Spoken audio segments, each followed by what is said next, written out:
Good morning and good evening from Washington, D.C. My name is Allison Torres. I am the event administrator for the International Development Team at the American National Standards Institute. I will be your MC for today. Thank you so much for joining us today. It is a pleasure to have each one of you. This workshop is sponsored by the United States Indo-Pacific Standards and Technology Cooperation Program, co-organized with the Association of Southeast Asian Nations under the U.S. ASEAN Electrical Vehicle Initiative as part of the ASEAN-U.S. Transport Cooperation Work Plan, along with the United States Department of Transportation. Ladies and gentlemen, it is wonderful to have everyone here, and we really hope that you will enjoy and value today's event. Before we begin, we just want to cover a few housekeeping items. First, we ask that all participants are muted without video upon entry. Second, we ask that you please use our Q&A function in the Zoom to submit any questions for the speakers throughout this event. We will have a Q&A time built into each session, and we'll do our best to cover as many of the submitted questions. Additionally, we will keep a record of the submitted questions and seek follow-up answers to those we were unable to respond following the event on the workshop materials. Third, this event will be recorded as indicated when joining the same lobby. This recording will be made available as part of the workshop materials after the event closes. Fourth, we ask that you adjust your screen name to display your name and which organization you represent. This will help us both keep accurate records and ensure that we can provide additional workshop materials and follow up after the event. If you are experiencing any technical issues, please feel free to reach me or any of my ANSI colleagues, Lian Yuan, Joseph Conrad, and Leslie McDermott. Finally, at the end of both today's and tomorrow's session, we will provide a link for you to fill out post-event survey, and we will make the workshop materials available to anyone who will complete this survey. With all that said, I'd like to officially begin our workshop. For our opening remarks, please welcome to the floor Mr. Kevin Tuhers, Country Manager at Indo-Pacific U.S. Trade and Development Agency. Welcome, Kevin. The floor is yours. Thank you, Allison, and thank you to our participants joining us in Southeast Asia and here in the United States.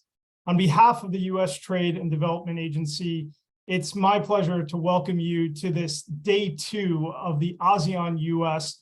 Electric Vehicle Workshop on Technical Standards. For those of you who joined us yesterday for the first day of our workshop, I'd like to thank you again for our robust and engaging discussion. Yesterday, our workshop began with a dialogue on standards for EV charging infrastructure that is interoperable, connected, safe, and secure. We heard from standards and safety organizations like SAE International and UL, as well as Argonne National Laboratory and NEMA on the latest trends and developments in the charging industry. Our conversation then turned to the topic of standards cooperation, and really how governments and the private sector can cooperate to develop standards that facilitate trade and drive innovation. Today, we are excited to explore 2 other key topics critical to the EV ecosystem: vehicle safety standards and standards for the full life cycle of EV batteries. In today's first session, you will hear from the U.S. government's National Traffic Safety Administration, NHTSA, and the U.S. Department of Commerce, as well as the American Automotive Policy Council and the Malaysia Automotive Robotics and IoT Institute. Our panelists will discuss international technical standards for EV safety and the outlook for new technology innovations. In our second session, we will hear about standards for the full life cycle of EV batteries from UL, the Electric Vehicle Association of the Philippines, and the Economic Research Institute for ASEAN and East Asia. Our discussion will focus on ensuring safety and sustainability for EV batteries, from production to transportation to disposal. As I mentioned yesterday, this workshop is a clear demonstration of how US TDA partners with government and the private sector to drive solutions in key industry sectors. As the US government's overseas infrastructure project preparation agency, US TDA supports the development of high-quality infrastructure in overseas markets, while connecting our partners with innovative US private sector solutions. We do this through our toolkit of infrastructure project preparation activities, including feasibility studies, technical assistance, and pilot projects that combine the innovation and expertise of US companies. And we also execute our mission by supporting partnership building activities like this workshop that create lasting and meaningful partnerships between the US government and private sector and our overseas partners. Clean transportation is a key focus of US TDA's portfolio in Southeast Asia, and we are proud to be partnering with the ASEAN Secretariat and the US Department of Transportation on today's workshop. So we look forward to your engagement tonight, but also into the future on new ways that US TDA and your organization can partner on developing high-quality EV and transportation infrastructure in Southeast Asia. I hope you find today's workshop to be informative and productive, and please allow me to thank you again for your participation and engagement today. Thank you, and I'll turn it back to you, Allison, for our next speakers. Thank you, Kevin. We are all excited to be here. We are sure grateful for US TDA's effort to be here and bring this workshop. We will move into our first session of the day, EV standards and development trends in global and regional contexts. Allow me to welcome to the floor Mr. Andy Perez, Senior International Trade Specialist from the International Trade Administration, US Department of Commerce. Mr. Andy Perez, welcome to the floor.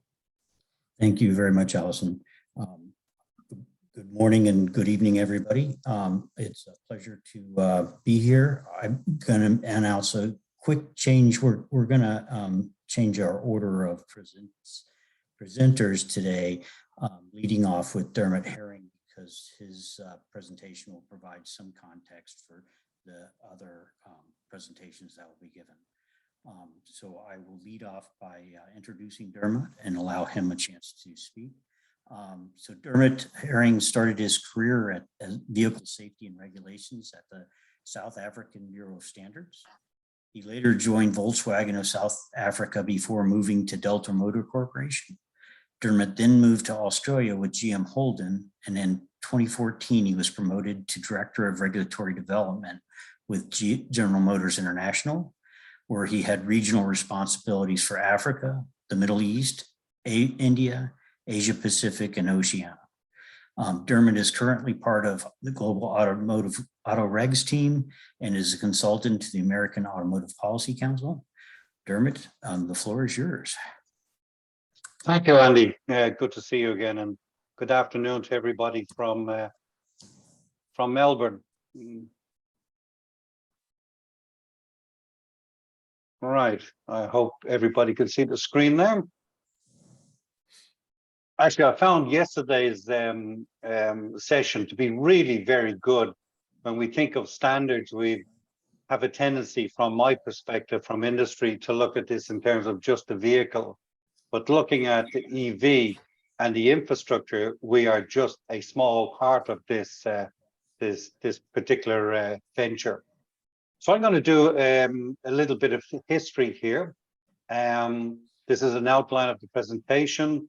Identification of international bodies, United Nations Working Party 29, the agreements, and some of the challenges that we actually will have going forward.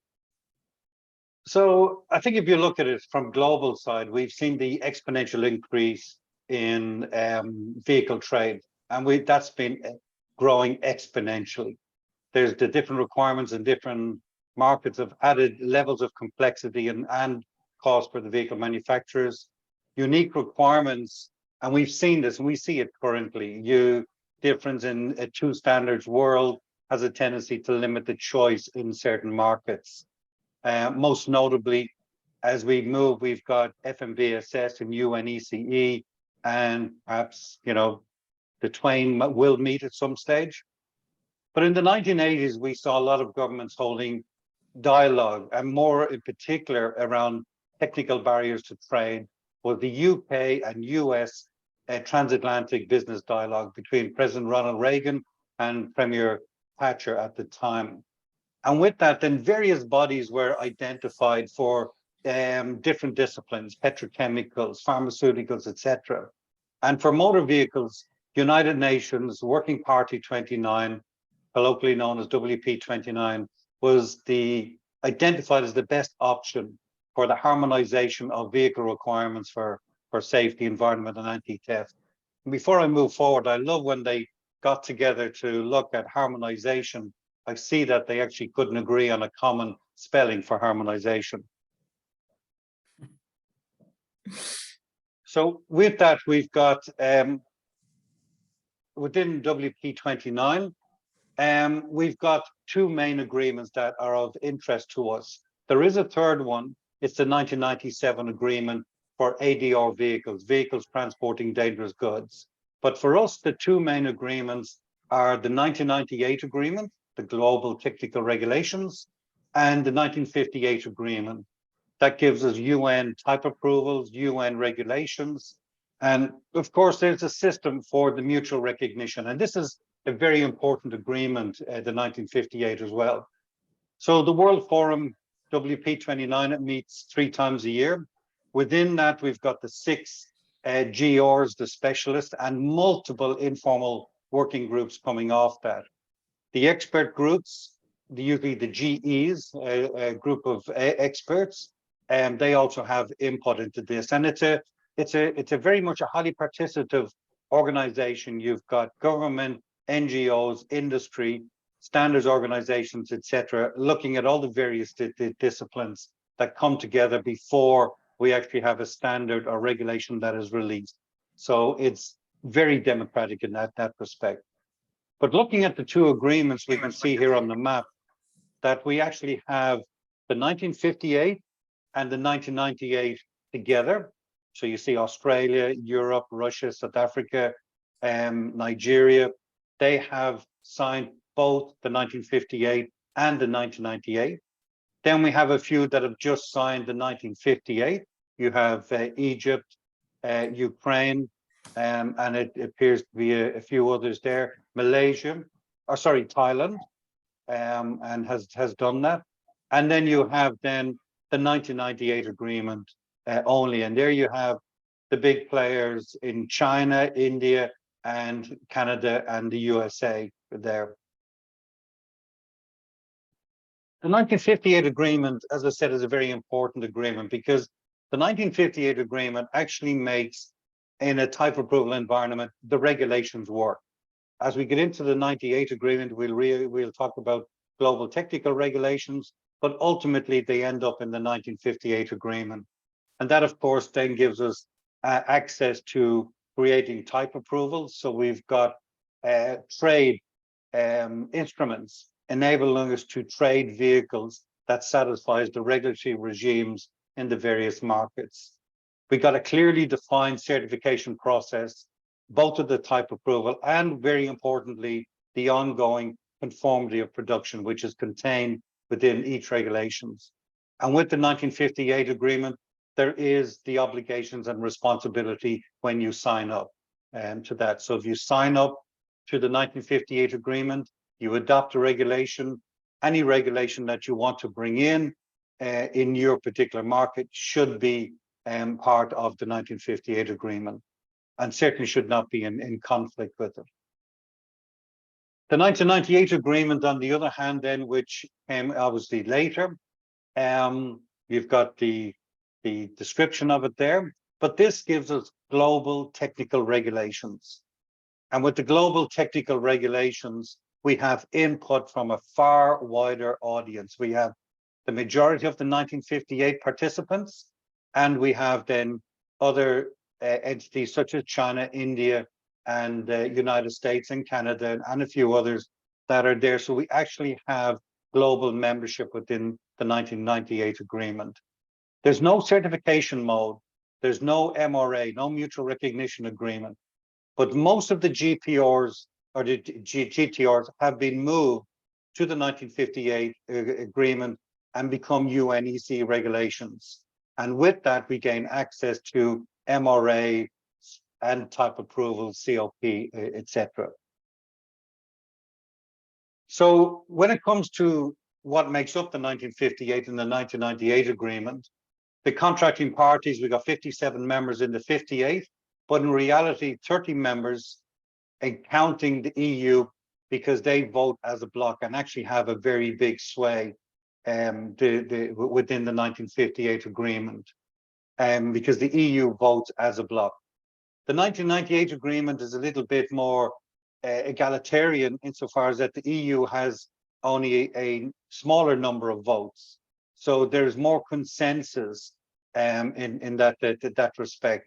The EU is just one of the members that vote, although they vote as a bloc, there is more of a balance as to the consensus going in for the 1998 agreement on the agreement with technical regulations. And so far, this has worked very well. We only have to look at the GTOs that we have that have moved to the 1958 agreement, and you have a lot of participation with those particular regulations.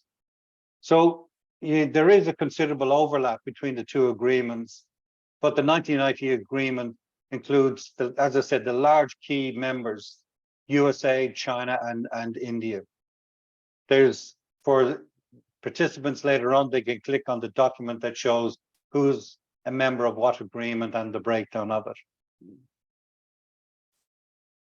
So the 1998 agreement, as I said, has a wide membership that are also not members of the 1958. And we must remember some participants, such as the USA, couldn't join the 1958 agreement because of incompatibility with its legal system. The FMVSS self-certification system is a system that works very, very effectively, but in a different approach to type approval. So there was a mismatch. So, but participation at this stage in the 1998 agreement for global technical regulations actually makes it a very functioning process.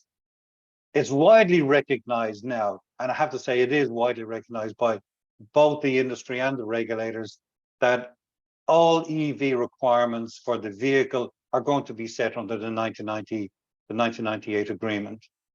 The 1998 agreement is purely about establishing the best safety requirements and assessment methods worldwide. Most new GTRs, as I mentioned, will be transposed to the 58 agreement as UN regulations, and they will make those particular regulations work in the type approval environment. There's also something that's often overlooked as well, and a lot depends on the maturity of the markets that vehicles will enter, that there will be different levels of stringency that can be applied to demonstrate compliance for different markets and regions. So that's something that was thought up at the very start in the 1998 agreement, because the members in less mature environments may not be able to apply levels of crash testing with all the latest instrument dummies, etc. in that, but there will be less severe stringency methods to demonstrate the same requirements in those markets. It's a very good attribute. The 1998 agreement, it doesn't involve participation where each country must accept approvals that are granted by other WP29 partners. As I said, there's no certification process in the 1998 agreement. There's no obligations or responsibilities in that particular field. The global technical regulations are state-of-the-art regulations that enable governments to establish national requirements and national regulations. Most to date, the way it has worked is that the GTR that is under the 1998 agreement moves over to the 1958 agreement, and now we've got a regulation where we can apply type approval, COP, and make that a working document. The 1998 agreement doesn't come with the administrative requirements of the 1958 agreement. So the acceptance of approvals, they're found in the 1958 agreement. And these are the WP29 EV programs, and here's a list of them here. GTR 20, we've seen in electric vehicle safety, electric vehicle and the environment, GTR 21, 22, etc. Hydrogen fuel cell on the GTR 13. And of course, we've got the UN 100, ECR 100, which has been transposed as a GTR to the UN regulation. Then there's 153, fuel and electric systems, and crash regulations with 94, 95, 135, and 137 UN ECE regulations. And of course, the global shift to electric power, where the 1998 agreement is designed to be globally collaborative. That's irrespective of the regulation system. And it's very good at actually not having a regulatory process within the 1998 agreement, just allows the 1998 agreement to focus purely on the GTR content and the regulatory content for the vehicle. So we've seen then provisions transposed to UN regulations. There we have a list of those there. And we've got the heavy duty EV battery durability coming in, March 2025. So everything EV related is all being discussed at WP29 under the 1998 agreement. Now, this is one that I would like to highlight, and this is the GRVA, the Working Party on Automated, Autonomous and Connected Vehicles. And the reason I mention this is that we need to be mindful that as we look at EVs themselves as vehicles are now coming out with ADAS, Advanced Driver Assistance Systems, automated driving systems, and cybersecurity provisions. They are all being discussed at GRVA. So I think it'd be disingenuous of us just to look at EVs and not to look at what is coming with EVs. EVs are now coming with the latest level technology that is bringing us a high level of ADAS that is going to need to be regulated and going to need to be defined in its operation in the various markets. So this particular GR group is a very important group because it's not only looking at what is happening now, but it's looking at what is happening in the future. And some of this, as we know, is actually happening now. We have vehicles with high levels of ADAS. We only have to look at some of the NCAP requirements and what's on the vehicles there. And these are entities that will need to run in a fairly strict environment and work in every market, regardless of where the vehicles go. So looking at the 1998 agreement for the ASEAN region, and we have some members, Malaysia is a member of the 1998 contracting party, but the majority at the moment within ASEAN, there's been focus on the 1958 agreement. And we've seen that now at the ASEAN AP MRA, that is solely based on attributes of the 1958 agreement. And it's taken a long time, but hopefully it'll work well. It's brought together a consensus across the ASEAN region where we know that when we want brakes for a particular vehicle, we know that the ASEAN MRA has given us a level playing field. Same with glass, lights, mirrors, etc. And looking at this and moving forward into the EV space, this is where we need to look at the 1998 agreement and looking at the participation in the 1998 agreement. We've seen yesterday, for example, from the delegate from Indonesia, Mr. Hartasni, where he shared a slide showing Jakarta with its environmental challenges, from congestion to some pollution. But we also saw a vehicle up to its neck in water. That's a very challenging environment, but not unique within the ASEAN region. There's a whole different environment that needs to be accounted for within the regulations that we look at for EVs and AVs going into the future. The 1998 agreement provides that platform. So the input from the ASEAN region could play a very significant role in global requirements, and rightly so. They are needed. The GTRs, as I said, may have the levels of stringency to suit the various regions. So we know that within the ASEAN, we've got a very much a wide dichotomy of mature markets and still newer markets coming in. But the 1998 agreement allows for that level of stringency to be applied, but still not degrade in any way the safety or the requirements for this.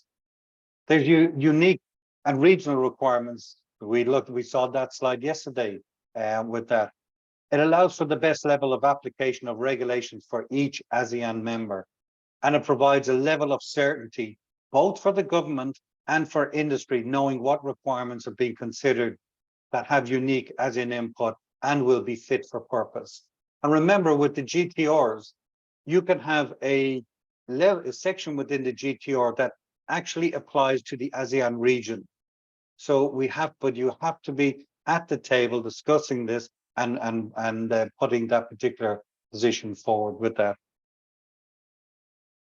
Now, there is some challenges as we move forward, and these will be looked at that we must see. We've mentioned some of them yesterday. We've got the life cycle, the carbon assessment coming in here, the global consistency and methodology. It's going to be vital. Access to in-vehicle data. And again, EVs coming out as an EVs and AVs. There's the access to the vehicle data, the rise of connected vehicles. And there's a significant debate about how we're going to do that. The impact is extremely wide in that area. Cybersecurity, that was touched on yesterday. And within this, there is self-testing with this. And this is going to be a new divergence from overseeing a regulatory environment to an element of self-testing, because it's over the air, it's real, and it's live. Then there's batteries and ELV recycling requirements and the circular economies. I'm sure we'll be discussing them later. They were touched on yesterday, but it's just one part. But these are the challenges. And a lot of this is going to be discussed at WP29 for the vehicle and under the 1998 agreement. And with that, I'd like to thank you for your attention. Thank you. Hi, thank you very much, Dermot. Appreciate that. I forgot to mention that I would like to hold or have our members answer the questions after we're done, just to get us, make sure we have plenty of time to get through the presentations. I will now introduce Stephanie Goodwin. She's a transportation specialist at NHTSA's International Harmony and Policy Division. Stephanie's background is in mechanical engineering, and she advises on technical and policy issues related to electric vehicles. Stephanie, please, the floor is yours. Thank you, Andy. Thank you so much for the introduction. Good morning and good evening to all. I'm delighted to be here. My name is Stephanie Goodwin. I'm a transportation specialist at NHTSA's International Harmonization and Policy Division. And today I'd like to talk to you about Global Technical Regulation, or GTR number 20, and the Federal Motor Vehicle Safety Standard, or FMVSS number 305. So in 2012, the United Nations World Forum for Harmonization of Vehicle Regulations, or WP29, established UN GTR number 20 for electric vehicle safety. In general, the objective of UN GTRs is to develop global harmonized standards, which in turn facilitate trade and reduce costs. The objective of GTR number 20 specifically is to develop in-use and post-crash performance-based requirements, which address potential safety risks from high-voltage systems and electrical components. The GTR number 20 has members that are from government regulator bodies, as well as industry standard organizations and manufacturers. The co-sponsors of GTR 20 are the US, Japan, the EU, and China. Here you'll see phase 1 safety requirements that were developed in GTR 20. There's a wide range of various requirements from post-crash requirements at the vehicle level, which pertain to electric shock protection requirements, also battery retention and electrolyte spillage requirements, But the GTR number 20 also has warning requirements. So warnings in the event of battery management system or BMS failure, as well as warnings in the event of a thermal event within the REES or the rechargeable electrical energy storage system. And there's also requirements in the event of low energy. There are also requirements relating to single cell thermal runaway and propagation, REES emissions, also REES safety at the component level during normal vehicle operations. So those include vibration, thermal shock and cycling, as well as fire resistance requirements. But also worth noting is battery management safety functionality requirements. So these requirements are focused on providing protection from external short circuits, overcharge, over discharge, high temperature, low temperature, and overcurrent conditions. Lastly, there are also in-use requirements at the vehicle level. So this group of requirements are focused at preventing electric shock during driving, parking, and charging operations, and also addresses water exposure. It's important to note the requirements listed here apply to light-duty vehicles, but there is an option within GTR number 20 to apply these requirements to heavy trucks and buses. You'll see here items highlighted in yellow. These are items from phase 1 that were critical items that the Informal Working Group, or IWG, agreed to continue working on in phase 2.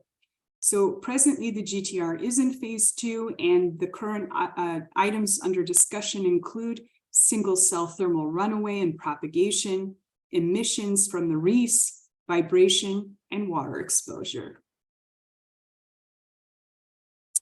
There are general principles for developing the Federal Motor Vehicle Safety Standards. And these are also the same principles that are used to evaluate GTR number 20 requirements for adoption into the FMVSS.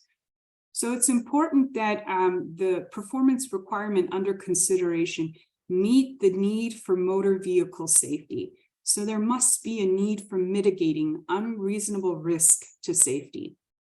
The performance requirement under consideration must be reasonable and practicable. They must be performance-oriented, meaning not design restrictive. In the area of electric vehicles, more innovation is needed in the area of prognostics and diagnostics to prevent the fires from occurring in the first place. Also, the performance requirements under consideration need to be something that can be objectively measured, and they must be appropriate for each type of vehicle to which the standard in question applies to.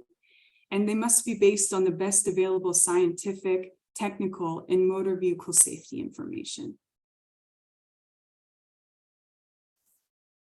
So as the U.S. actively participates in the development of GTR number 20 and uses these guiding principles that I just mentioned, there's also various EV research initiatives and activities that are underway.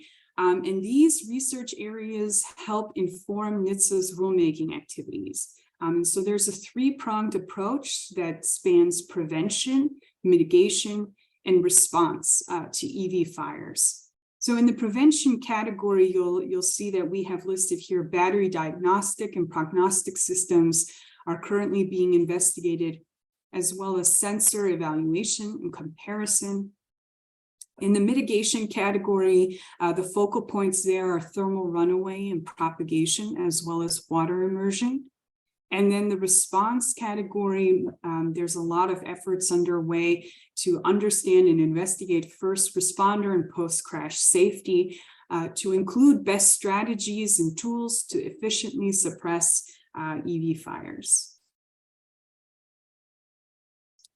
So the FMVSS number 305 is for electric powered vehicles specifically.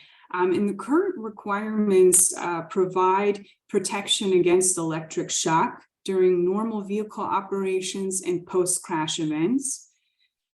They include requirements as well on battery retention, electrolyte spillage, electrical isolation requirements, and there are also vehicle level crash tests specified. NHTSA has announced in its regulatory agenda a rule proposing battery safety requirements into the FMVSS to further align the standard with GTR number 20. So this concludes my presentation. Thank you so much for your attention. I look forward to any questions. Thank you. Thank you very much, Stephanie.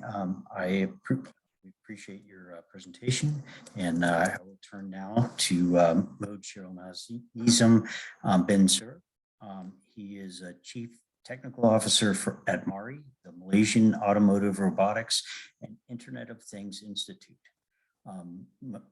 Cheryl has an educational background in Malaysia, Japan, and the United States, and specializes in the area of vehicle construction, standards/regulations, testing, road vehicle acts and policy, with especially a focus on Malaysian national automotive policy. Cheryl is also in charge of the development of Malaysia National Emission Testing Center and the Center of Excellence for Future Industry. Cheryl? Thank you very much, Andy. Assalamualaikum. Good day, everyone. So first of all, I would like to express our sincere appreciation for inviting MARI to be participating in this precious event, and we hope it will bring benefits to everyone. So today I'll be sharing about the EV safety and standard development trend in Malaysia perspective. So as introduction, MARI actually is an agency under Ministry of International Trade and Industry, which are responsible to lead the development of Malaysian automotive sector. We also act as think tank to the government, especially in the area of to spur the development of Malaysian automotive sector. To share, currently MARI have 6 establishments. Our HQ located in Cyberjaya. We also has been recognized as Malaysia Technical Services from October last year, specializing in the emission center and of course the energy power consumption measurement for electric vehicles. We also responsible to construct the National Automotive Policy, and the latest amendment is the National Automotive Policy 2020. And in the policy itself, we are focusing on the 3 new elements, namely next generation vehicles, mobility as a service, and also Industrial Revolution 4.0. Under the next generation vehicle development, the focus is to enhance the technology of electrification with the combination of intelligent mobility or autonomous vehicle. Apart from the National Automotive Policy, we also act in the aspect to assist the Ministry of Environment via Malaysia Green Tech Cooperation to come up with the low carbon mobility blueprint. This LCMB emphasizing the strategy on the way forward on reduction in total primary energy supply and consumption, fuel expenditure, and also greenhouse emission reduction in Malaysia. As introduction, currently transport sector is the 2nd biggest carbon emission, accounting to 21% of the energy industries in Malaysia. Malaysia also ranked as 3rd amongst ASEAN countries for total carbon emission per capita. This is based on the International Energy Agency sources. As for the EV development, we have few main OEMs in Malaysia coming from continental manufacturers, Japanese manufacturer, Korean, and also we have our own Malaysia motorcycle producers, including Tree Electric and also Aklumo. And to share, currently this is the record status and also sales for XEV in Malaysia. Up to October last year, we have recorded more than 15,000 units for motorcycle, over close to 400 units, electric buses 88, and currently we have 900 units of EV chargers. For Malaysia, we are targeting to have 15% of XEV by year 2030, and by year 2040, we're targeting 38% of the EV. As for the composition of our public charging, 28% currently installed at the shopping malls area. And of course, it's supported by throughout the main highways, continue to 8% development. So we are targeting to have 10,000 electric charging station by year 2025.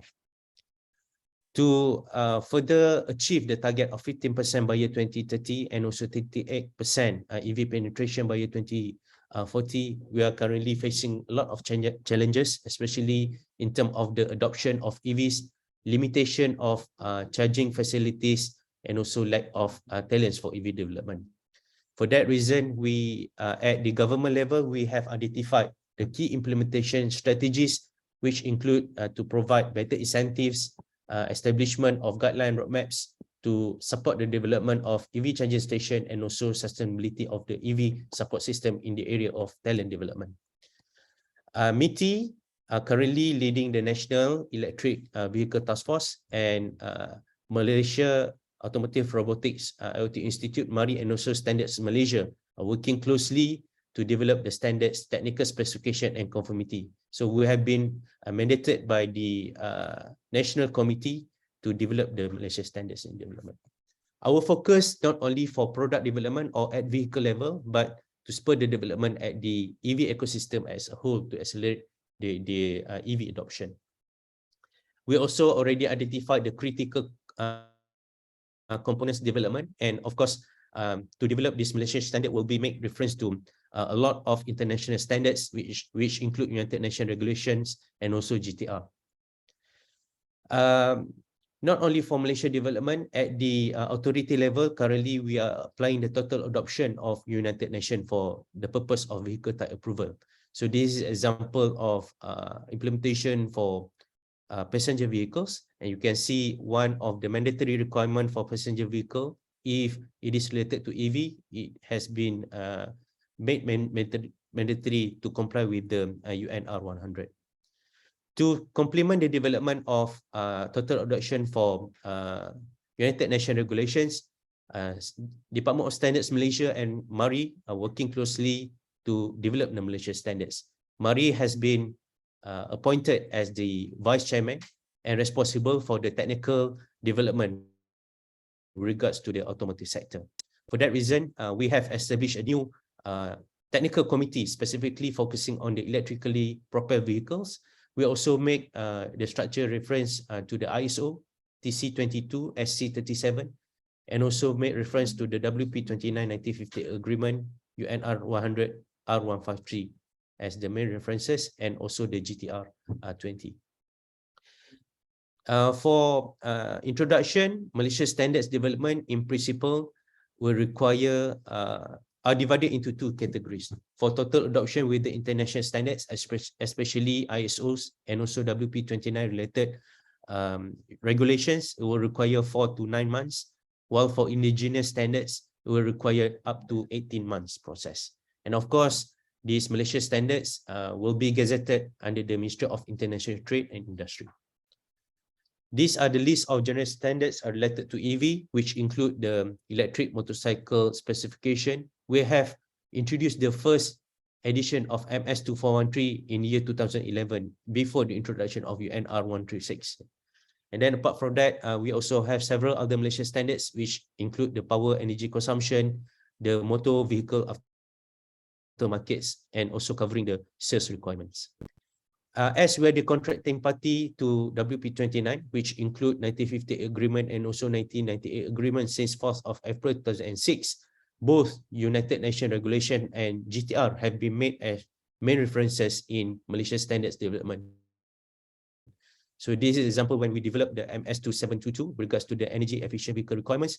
We have made references to several United Nations regulations and 2 GTRs, namely GTR number 2 and also number 15.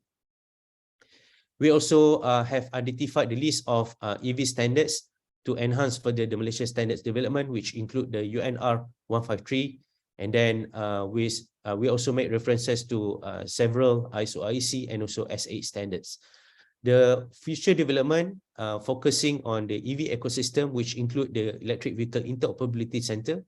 We have made National Argo Laboratory as our benchmark, and we're further focusing on the battery swapping system to further develop the electric motorcycle development. These are the identified standards development for electric charging station, mainly make reference to the ISO IEC and also to the SAE standards. Apart from the vehicles development level, we're also focusing on the standards development for talent. We have our own national occupational skills standards, and we are currently giving the certification to the workshops and also technicians and experts for the EV related personnel in Malaysia. Moving forward, our strategy is that to discourage the utilization of internal combustion engine, and at the same time to promote the carbon neutrality, especially the adoption of electric vehicles. So based on the global's announcement target that we have found out via desktop research, there are few countries already announced the phase out of internal combustion engine. Additionally, as countries cease to reduce the impact of emission from transport on climate change with the GHG reduction under the Paris Agreement, this target will be increasingly relevant. For that reason, Malaysia has decided as the way forward, we will be introducing the corporate average fuel economy, which we believe United States of America are the experts with this area. We are expecting to work closely with the US to discourage the ICE and also to further promote the EV incentive to encourage the development. With that, I would like to end my presentation. Thank you very much.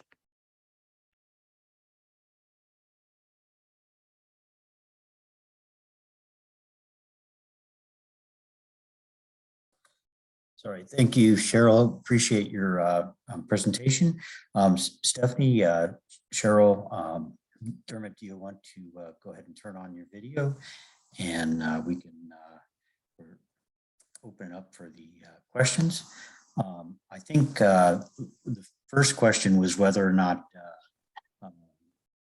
ISO and IEC standard certification, whether or not UNEC have recognition for ISO and IEC standard certification, especially for ISO TC22 road vehicle or IEC TC69 electric power and energy transfer systems. I assume this question would be for Stephanie, but defer to Dermot as well.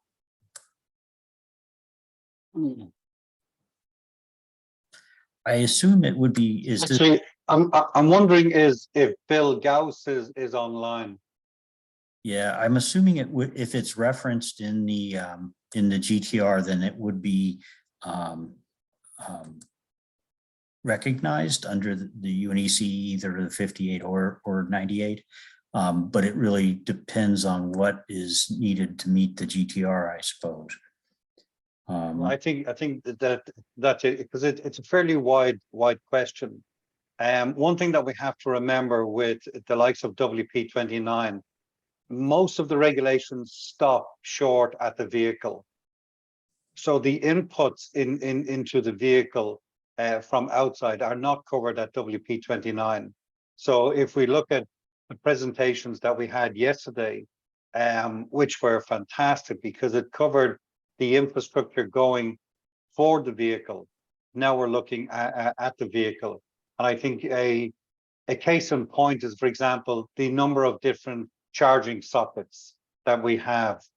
And that was something that was initially looked at, and it was thought that WP29 might take this up, but it didn't relate to the safety aspect of it. So it was left to various manufacturers, various other regulatory bodies.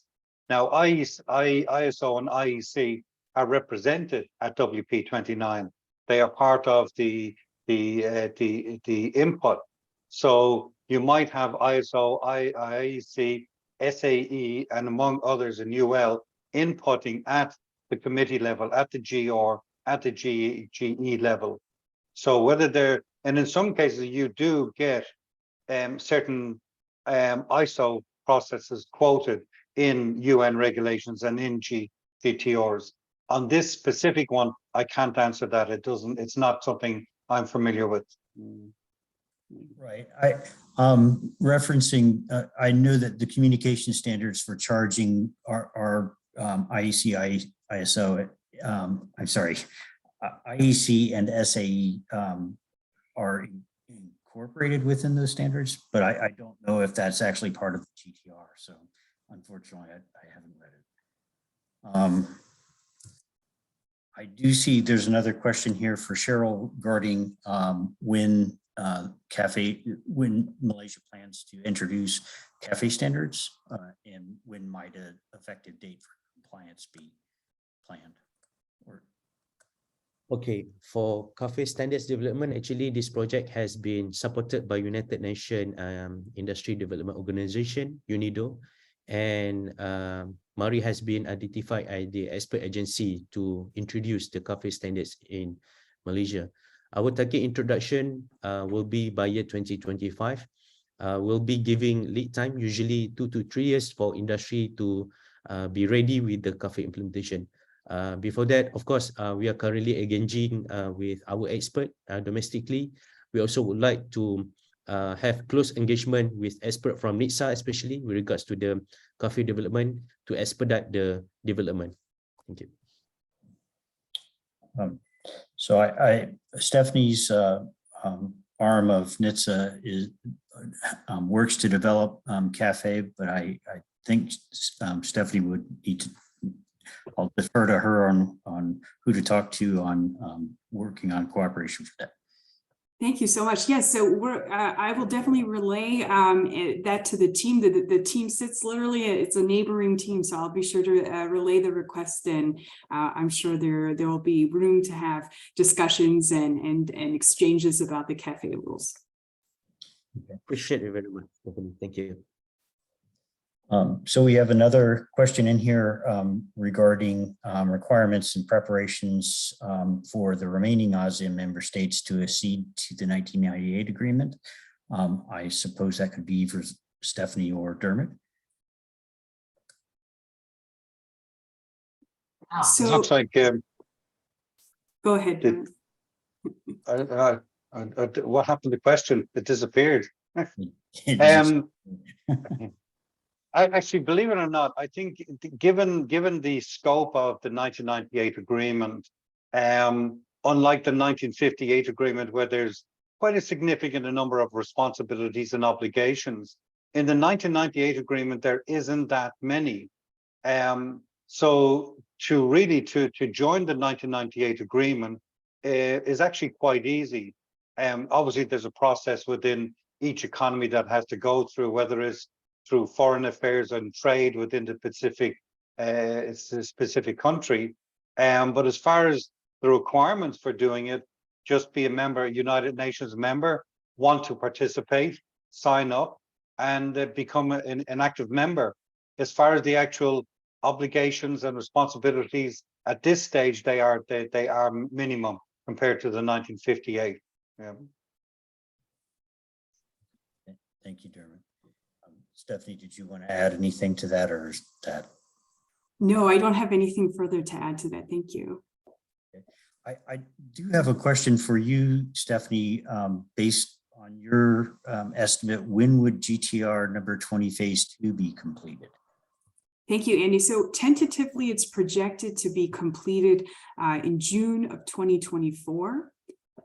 So keep your eyes peeled. I saw that the link has been posted in the chat, so that's publicly accessible, and so updates would get posted to that link there for phase 2. Thank you. And since I've asked you this, I also wanted to know when the rulemaking might be completed as well. So currently there's no date available, but the unified regulatory agenda is where all of the latest updates regarding rulemaking actions are posted. So as updates do become available, the unified regulatory agenda is the place to look at for all of these kind of updates. Thank you. So they can generally learn what NITS is planning on the regular. Thank you. Cheryl, I have a question for you as well. What is the latest standards development in relation to EV in Malaysia and ASEAN? Okay, as mentioned, currently we're looking into the to identify the critical component standards development. I mentioned about the inverter and the converter and etc. But from that, we're also focusing to have the development of engineering standards of the battery swapping system. Of course, currently we also make reference to the IECTS 62840 with regards to this electric vehicle battery swapping to complement the development of electric motorcycle development. At ASEAN region, actually we have the automotive product working group to discuss about the standardization activities. Currently, the United Nations regulations has been identified amounting to 19 UN regulation. We have the second phase, which is much more focusing on the advanced technology, which includes the electric vehicles. So we are looking forward to have close engagement with our international partners, especially United States, the US, to gain more information about the standardization so that we can make the activities smoothly run at the ASEAN region. Thank you. Thank you, Cheryl. Dermot, a quick question for you, kind of related to that previous question. Is access to the WP29 process open to all? The WP29 meeting is actually a public meeting, but access to it, you can contact the secretary at any time and go through the process, fill out the form to gain access. As far as participation officially, it's only UN countries that can actually become members, but participation in it is very, very wide. We have government representatives, industry representatives. They're usually done through OICA and CLIPA. And then you have a number of NGOs, a number of standards bodies as well. So participation in WP29 is fairly wide. It is fairly open. The only thing that seems to restrict it at the moment is because they're doing some building at the UN, is they are using another room, a different assembly room. So physically there's probably a constraint. But now the WP29 meetings are actually online. You can register to actually have participate online. Yeah. Virtual participation would be a whole lot easier, I think, for a lot of people. It's tough flying that.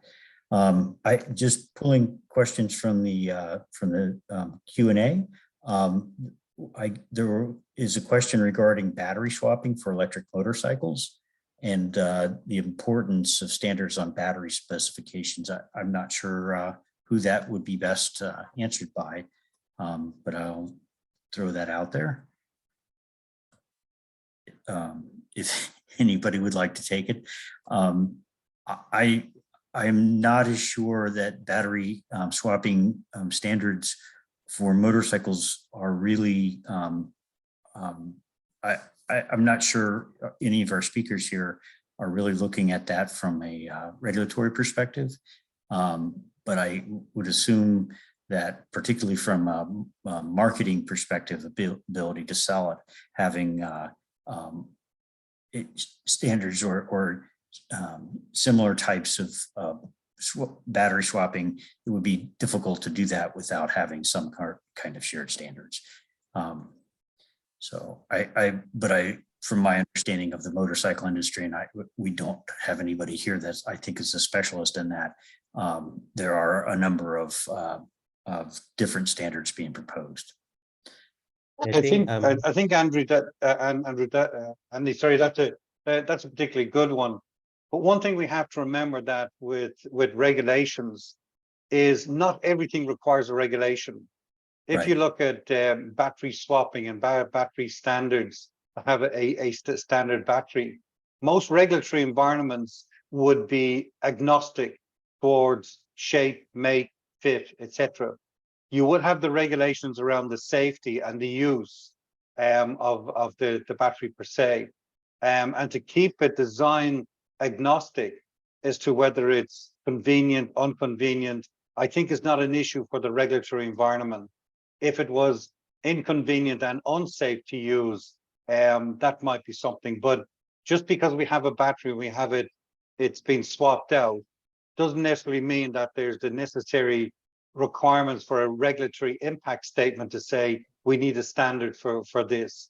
You may have a standard for the connections, and I'm sure they're already there within some environment.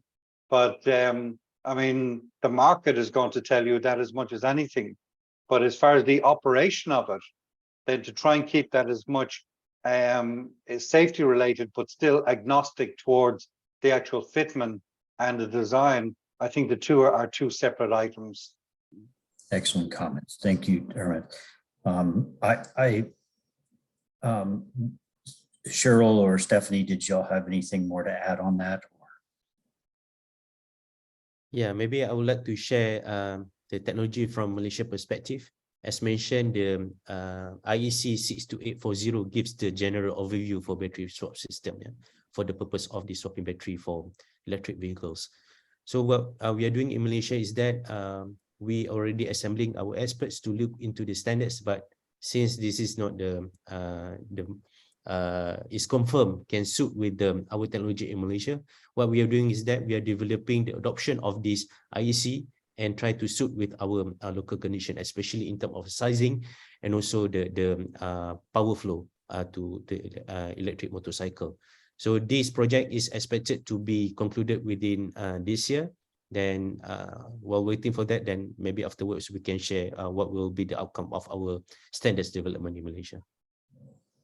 Thank you. Thank you. Actually, I'm going to jump. There's another question here for you, Cheryl, asking relevant to eBus, if one of their goals is to have the eBuses, and how do you find the procurement manufacturing from the crisis due to COVID issues? I'm not sure how that relates to the regulatory and standards side, but I guess it's a question of goals. We have the target to have 20% of the active permit by year 2030. So this makes amounting to roughly around 10,000 e-bus to be made available in Malaysia.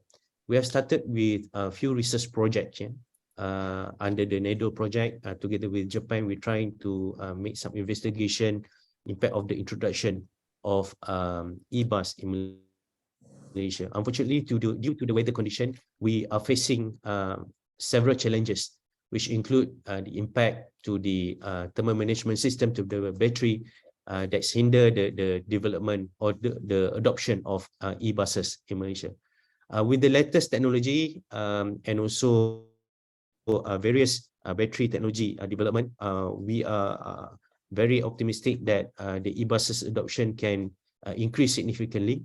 And of course, with regards to the procurement for manufacturing, we are promoting more technology transfer to be done to Malaysia. We are working with several international vendors, suppliers to expedite the procurement process. And due to the several chips issue, this also slowing down the development. But the localization and also technology transfer can expedite a little bit. And we are still focusing the target of 20% still can achieve by year 2030. Thank you very much, Cheryl.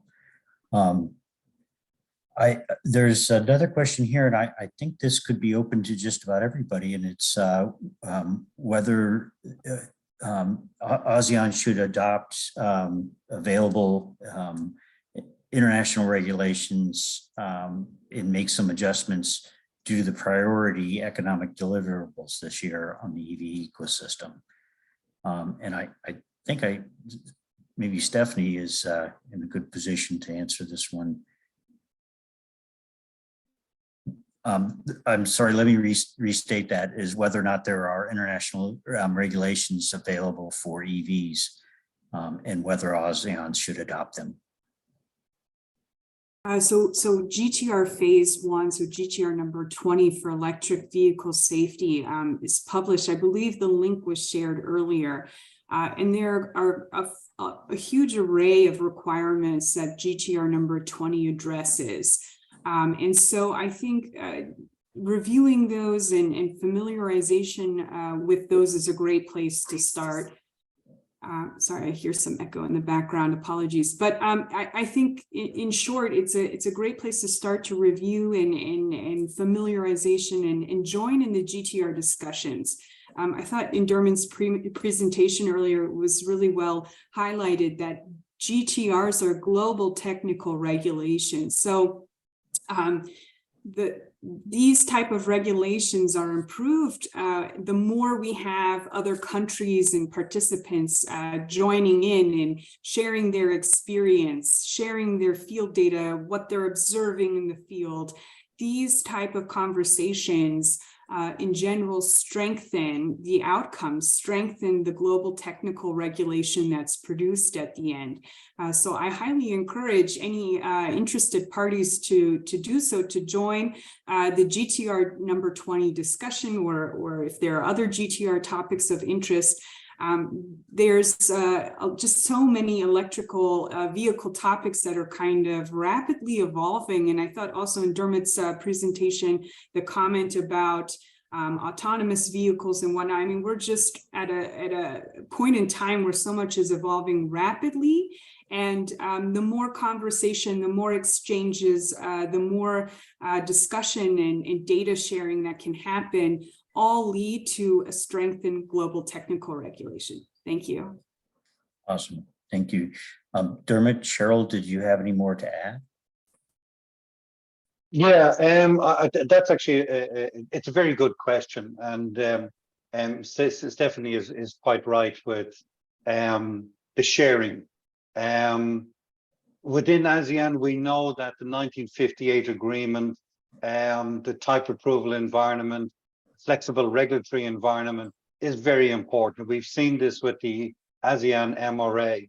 So to look at a GTR, if that GTR has been transposed to a UN regulation and is perhaps put into the ASEAN MRA, from an industry perspective, that's fantastic. And it's fantastic because now industry has certainty about a global regulation it's going to incorporate. I think the worst thing that we can have is to have some unique requirements, and there are unique requirements that will come out of the ASEAN region. I refer again to the presentation we had from the delegate from Indonesia, showing a car up to its windows in water. That's not unusual. We've seen it in Jakarta, Bangkok. You know, we can see that at any time. And these are kind of entities that will need to be reconciled. That's input from the ASEAN region that needs to go to the global forum and say, how do we protect against this? How do our safety, electrical requirements protect for this? And that's the kind of input we want. What we don't want is to have something that is unique, that perhaps challenges and is unique for that particular requirement, but it's not global. You've now just basically ostracized a lot of product that can't go to that market.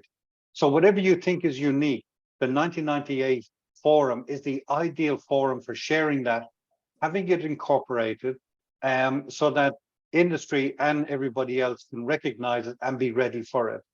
So I think there's not necessarily a case of taking GTRs, because the ASEAN region at the moment got to be very careful there taking on a GTR, probably a GTR that's been transposed to the 1958 agreement. And in the 1958 agreement, we now have a working mechanism within the ASEAN region that is now going to work both for the regulators and for industry. Okay, just maybe some overview from ASEAN member states. We are fully aware that most of the recent technologies have been developed under GTRs. But the beauty of 1950 agreement is that the type approval and also MRA will ease the authority for the purpose of implementation and how for us to manage the type approval process within ASEAN region. We do adopt the United Nations regulation into the ASEAN MRA, but we are not leaving the GTR behind. What we are doing is that we still make references to GTR with regards to the recent technologies, and we're looking forward to work closely with the US in terms of providing more information and also awareness about GTR, so that most of the more expert coming from ASEAN member state will be aware about the importance of GTR to be adopted for the purpose of ASEAN harmonization. Thank you. Thank you. There is a question here from Cheryl on battery swap standardization. If you could share more about that. Yeah, for those interesting parties, I can make arrangement and we'll be publishing all the Malaysia Standards Development under the Department of Standards Malaysia website. I'll be sharing the link later after this session will be concluded. Thank you. Thank you. I have a couple more quick questions. One for Dermot. Why do you think the 1998 agreement is paramount for EVs? Well, I think it's been globally recognized that anybody that is in the EV regulatory space is interacting at WP29. So what is required both for regulators and for the industry? I mean, at the end of the day, we're going to be trading vehicles. And if those vehicles are going to be traded and satisfy the regulatory requirements, the 1998 agreement is that one single platform that has all the players.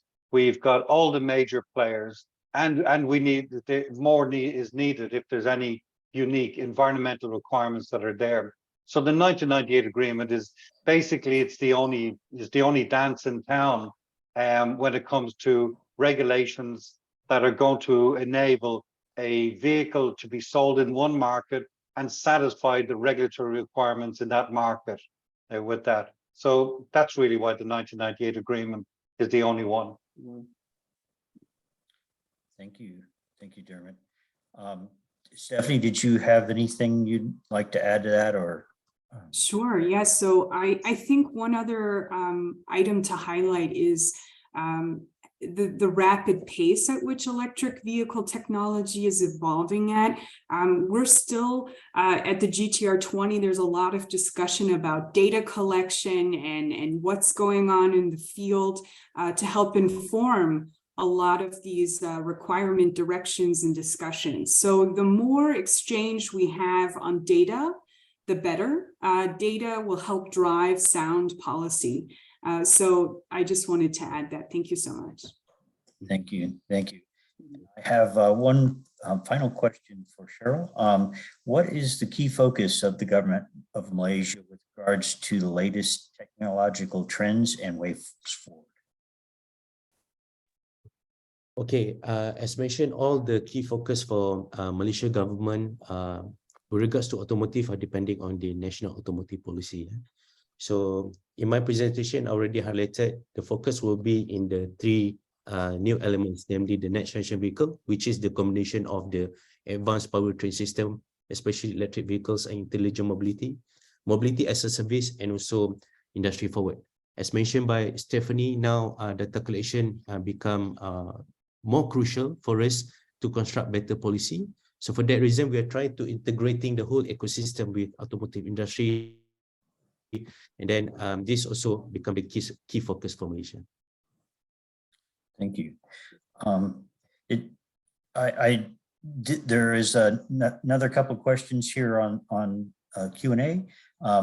For one, the first one is how does the US or Australia or Malaysia see the electrical needs of the growth caused by the growth of EVs? I'm not sure if this is necessarily something our panel is best prepared to answer, but it has been asked. So if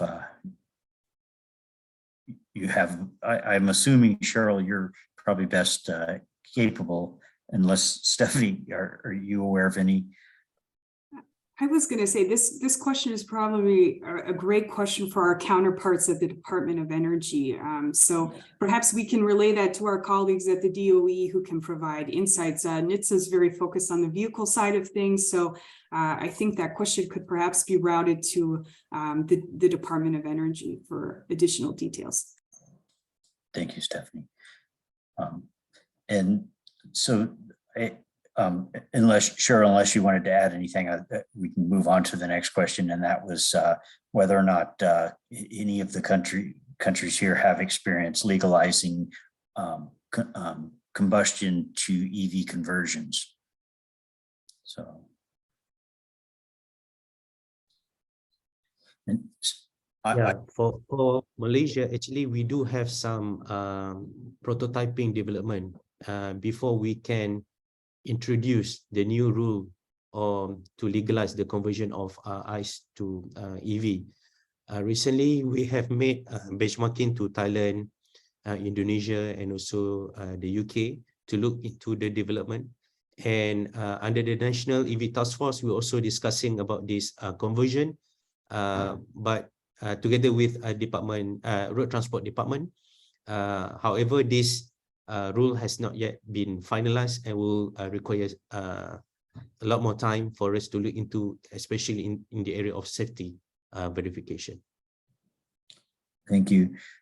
Stephanie, I know that there are companies in the US involved in conversions of vehicles to EVs.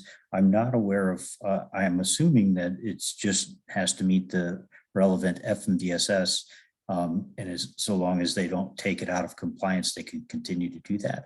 Are you aware of any special regulations that they would need to meet? I'm not at this time. I think that would be a good question for our experts internally to discuss, and I can get back to you with a detailed answer there. Thank you very much.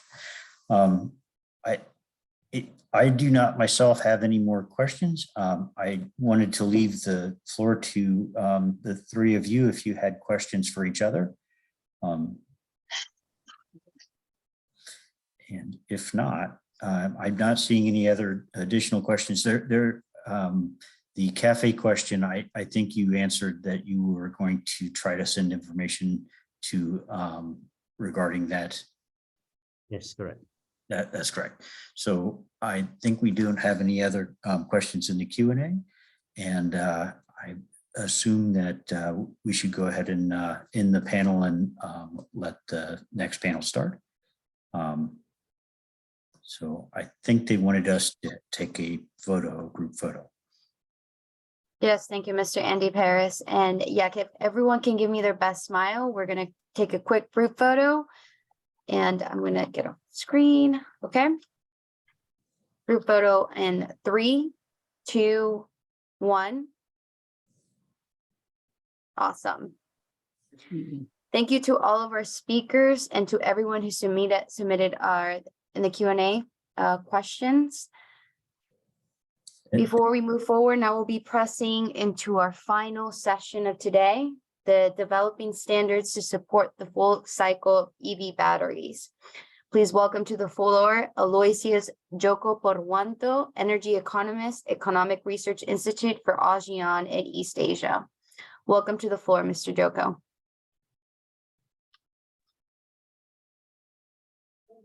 Thank you so much, Ms. Torres. And yeah, and good morning, good afternoon, and good evening for all. My name is Joko. I'm from the Economic Research Institute for ASEAN and East Asia. And I'm glad and very honored to be the moderator of this last session on developing standards to support the full life cycle of EV batteries. I think all of us, we agree that standards are needed to cover the entire battery life cycle from the design to end of life. And this should apply to all types of batteries to be sold in ASEAN or sold in ASEAN. But in this event, we would like to concentrate on electric vehicle batteries and industrial batteries. In this session also, we shall touch upon circular economy related standards or strategies that should cover the entire life cycle of EV batteries. And this approach is good for both the environment and the economy. We have two excellent presenters, Ms. Latanya Schwab and Mr. Edmund Araha, from whom we shall listen about the international standards and system requirements in the production, storage, packaging, transportation, recycling, and waste management of EV batteries, as well as the private sector views on the need of EV standards and private sector's roles in recycling, EV batteries. I would like to invite first Ms. Latanya Schwab, and she is a principal engineer and industrial automation at UL Solutions. Ms. Latanya, if you allow me to call you Latanya, Ms. Latanya's role at UL Solutions is principal engineer for energy storage systems, motive and stationary battery systems, fuel cells, and hydrogen generators.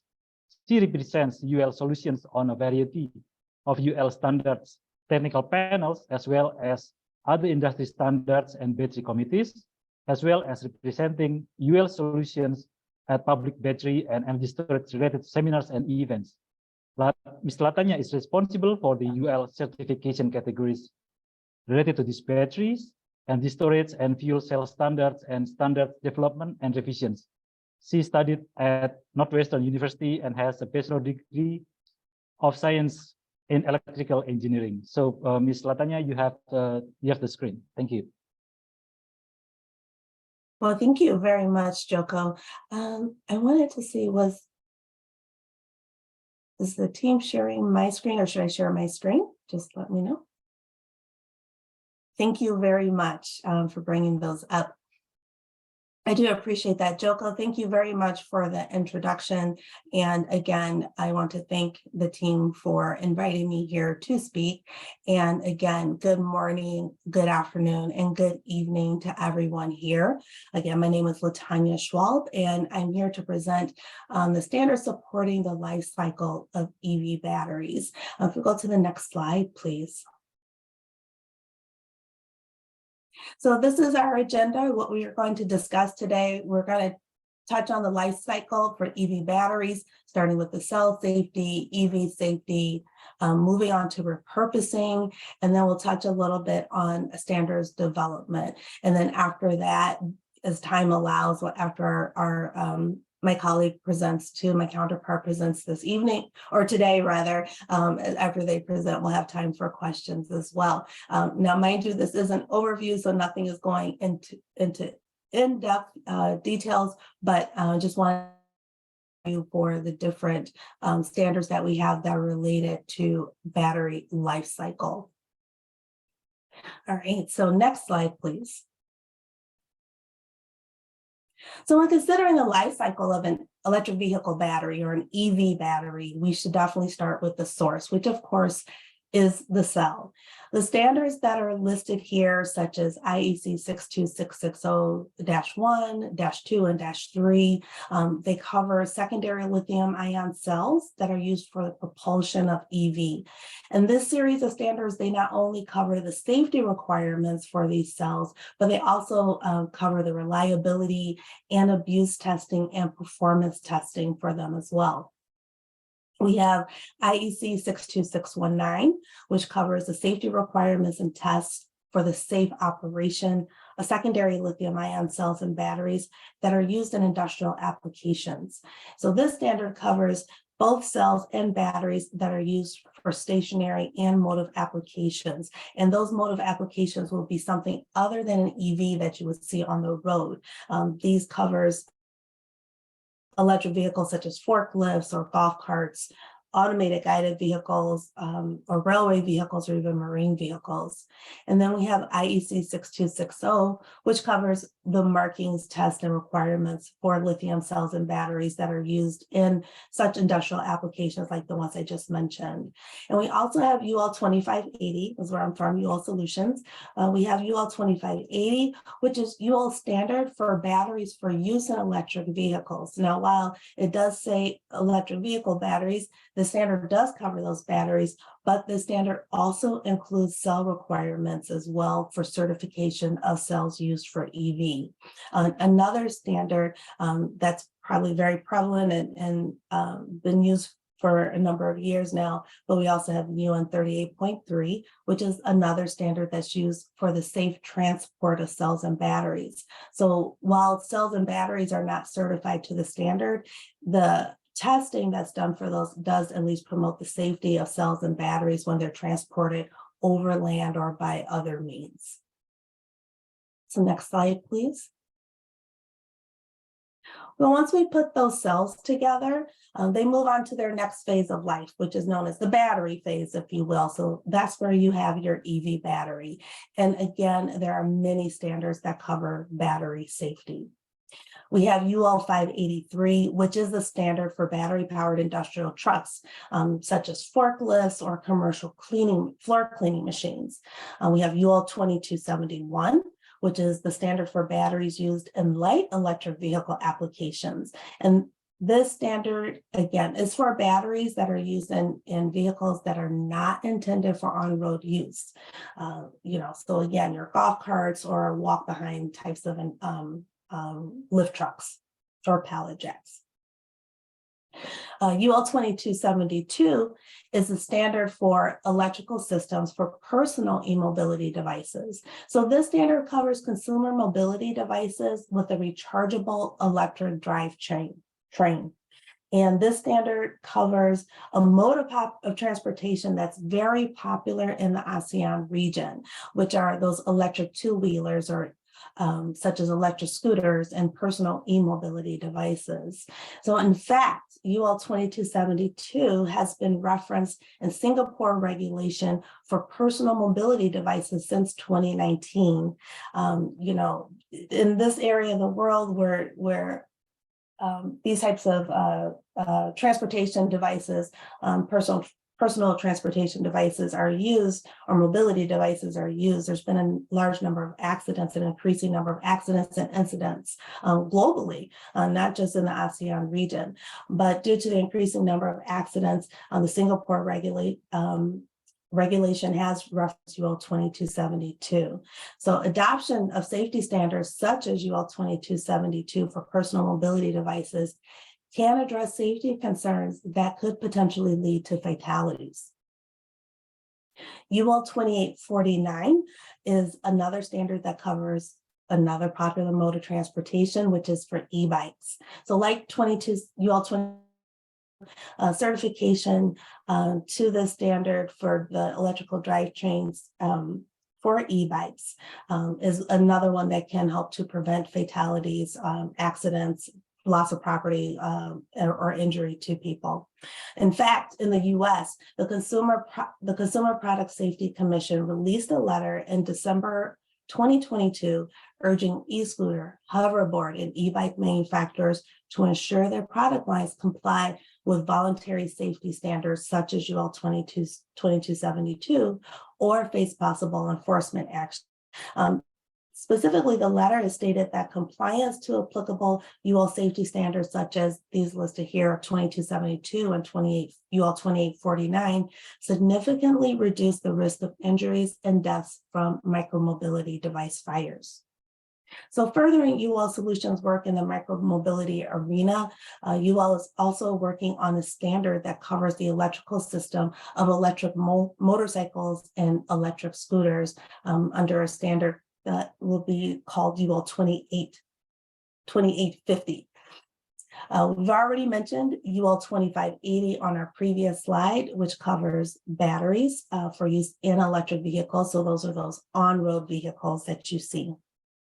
And we also have UL 3030, which is the standard for unmanned aircraft systems, and UL 3100, which is the standard for automated mobile platforms. Next slide, please. So shifting our focus from the UL standards to more international standards that are known for EV battery safety, there's the ISO 6469 series of standards that cover the safety of electrically propelled road vehicles. We have part 1, which covers rechargeable energy storage system or battery packs that are used in EV. Part 2 covers the vehicle operational safety. Part 3 covers electrical safety, and Part 4 covers post-crash electrical safety.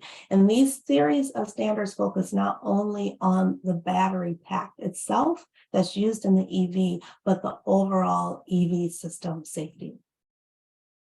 There's ISO 18243, which contains the test specifications and safety requirements for lithium-ion battery systems for mopeds and for motorcycles. And then there's IEC 60335-2-14, which covers the electrical safety requirements for personal e-transporters such as electric skateboards, electric scooters that don't have a seat, as well as hoverboards. We've already mentioned IEC 62619 and IE 62620 on our slide about cell safety. And these standards, again, similar to UL 2580, they cover the safety requirements for battery packs or groupings of those cells and not that are used for industrial applications. And then finally, we have IEC 62485-6, which covers batteries and battery installations that are used in traction applications, such as cleaning machines, material handling trucks, such as lift trucks or tow trucks.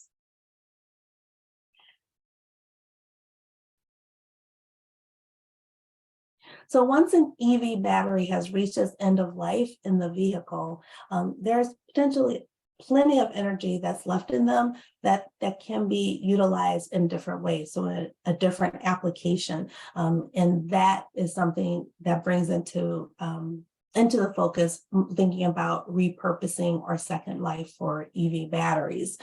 So a lot of the concern that we have right now, like that's been brought up during other during some of our other panelists discussions and presentations, there's concern about excessive waste, there's concern about pollution and congestion, and recycling batteries does take a lot of work and a lot of energy in terms of being able to reuse those components, that are being able to recycle all the components of the batteries. But repurposing offers a pathway for those batteries that still have a lot of life and energy left in them. So UL has developed UL 1974, which is the evaluation for repurposing batteries. And one key thing to note about this particular standard is that it is not a product certification standard. That's a bit different than some of the other standards that we had mentioned before. Instead, UL 1974 is a certification of the repurposing facility itself. So evaluation of a repurposing facility requires a review of the processes used by the facility to repurpose the battery. And some of the items that can be reviewed at the facility, they include, but they're not limited to, quality control when handling, sorting, grading, and storing of battery packs or modules or cells that are intended for repurposing. Another important aspect of that too is facility itself. In the United States, there had been an incident where a storage facility that was storing lithium-ion batteries in there for later use for whatever the application actually caught on fire because the storage facility wasn't adequately ventilated and it wasn't didn't have temperature controls in place to ensure the safety of those batteries that were stored inside. Unfortunately, the surrounding area, there's no notification as to what the intent of that building was. So when first responders and firefighters were coming to address the situation or address the fire, they didn't know what was inside, did not realize what was inside. But it took a long time, of course, to put the fire out. And then again, there's other ramifications and effects of that on the long term. Whereas if the site was properly permitted and had the safety protocols in place, could have prevented such an issue and having such a loss of property. Thankfully, there were no fatalities, but definitely loss of property and a lot of loss of money and investment and time as well. Okay. So again, that's why one of the things that we look at too for 1974 is to ensure the safety of the facility itself. Another key component to review the testing that's done by the repurposing facility to validate their sorting and grading process. So once a repurposing facility does take taking a battery or a battery pack for repurposing from, say, an EV battery pack, what are the testing that they're doing? What kind of reviews and what kind of checks are made to ensure that that battery pack that's being repurposed is indeed still safe for when it's in its second application or it's in its second life. So an increasing number of companies and facilities have expressed interest in UL 1974. And this is definitely a growing market segment in the battery industry. And I know during the workshop, there have been questions as to whether UL standards may be used or accepted globally. UL 1974 is another example of a global reach of UL standards.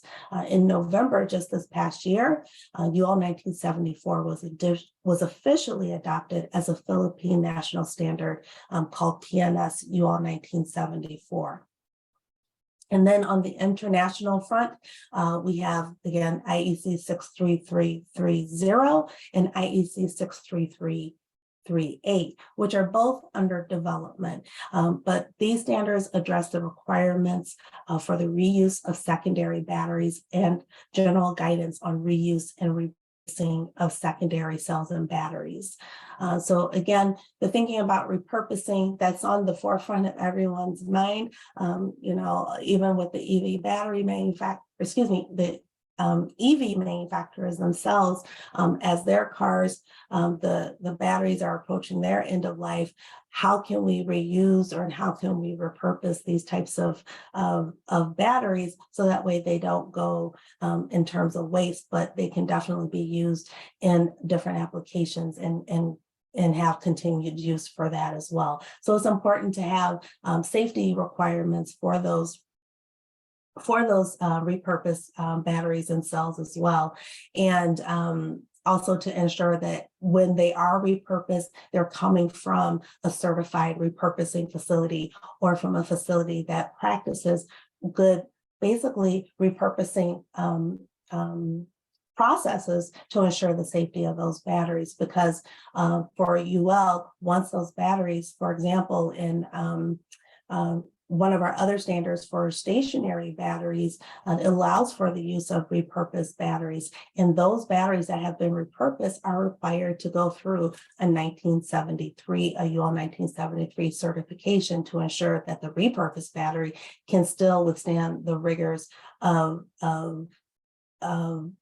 use that it could potentially see in its new application in a second life stationary battery system.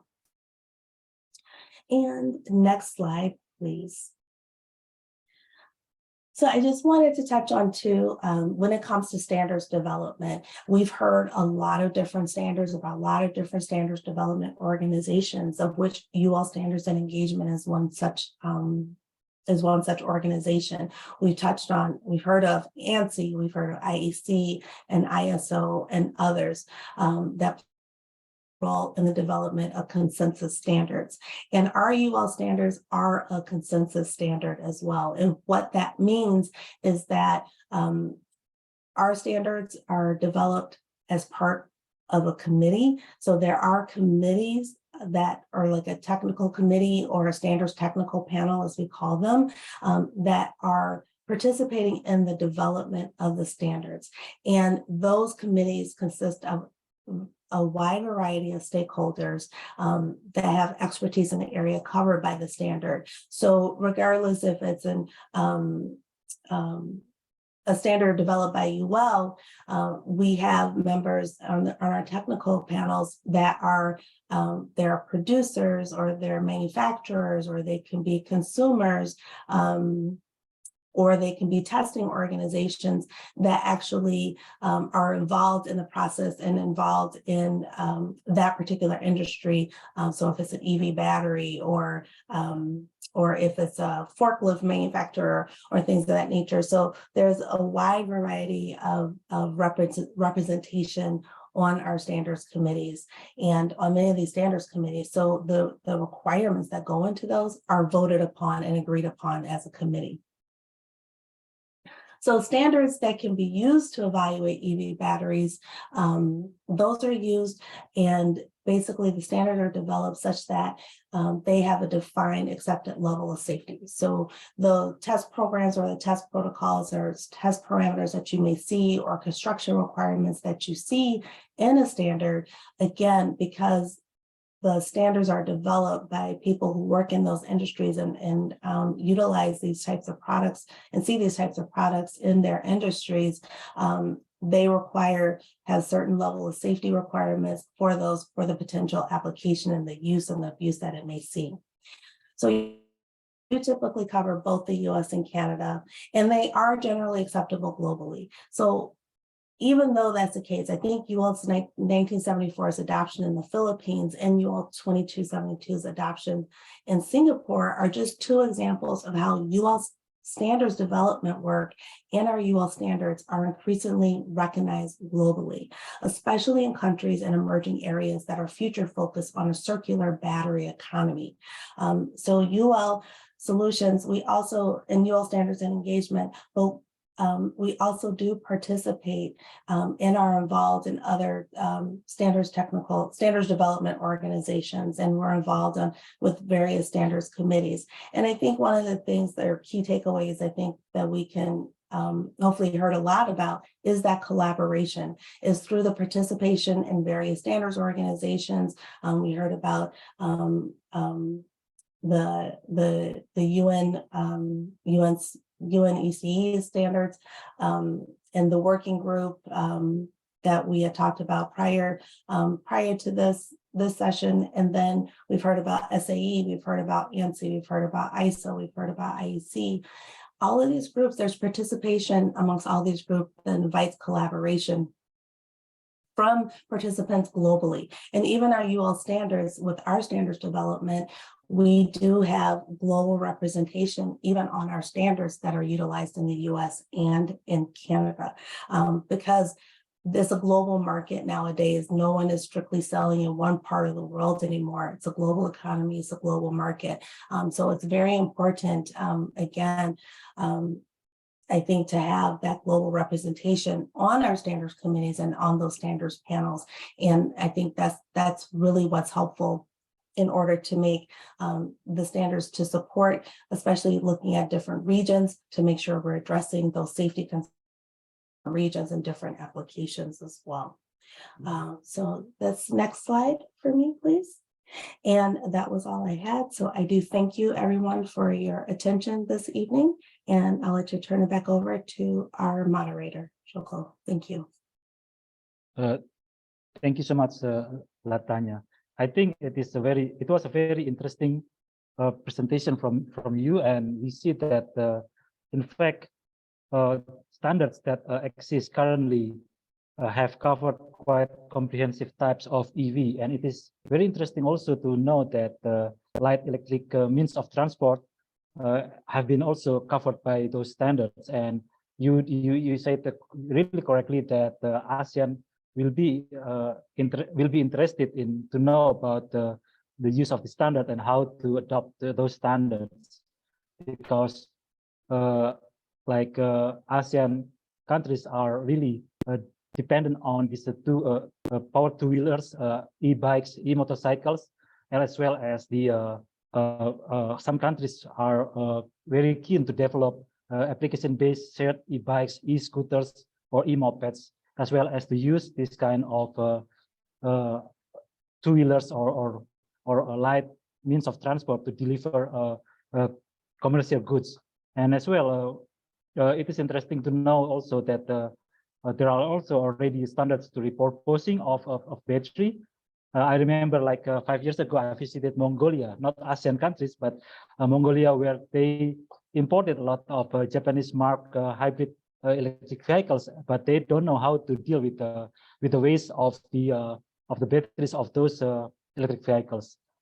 Okay, so without further ado, I would like to move to the second presenters. We will have Mr. Edmund Araha, who is the founding member of the AFIVA, so ASEAN Federation of Electric Vehicle Association. And the association organized in June 2017 the first ASEAN Electric Vehicle and Hybrid Summit which has been held at the World Trade Center in Manila. Those were the first workshop has brought together under one roof EVAP members and their foreign counterparts for B2B meetings. And Mr. Araga or Edmund, if I'm allowed to call you Edmund, is also president of the Electric Vehicle Association of the Philippines, EVAP, and which is the official organization of some 55 major players in the EV industry in the Philippines. As EVAP president, he presented the EV industry in the Senate hearings in the Philippines.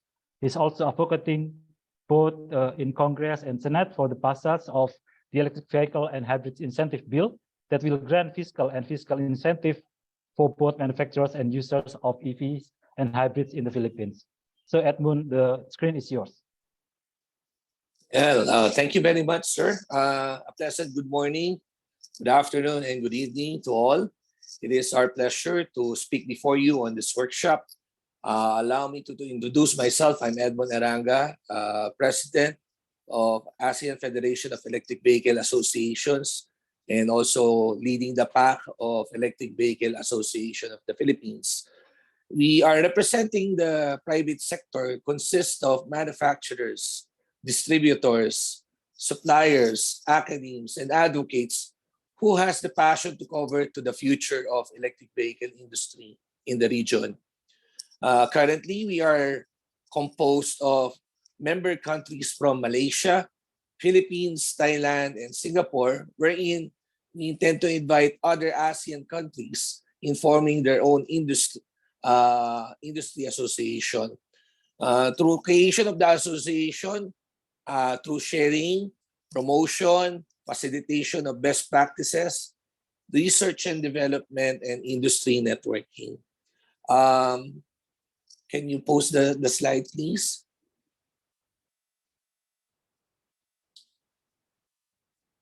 Next slide.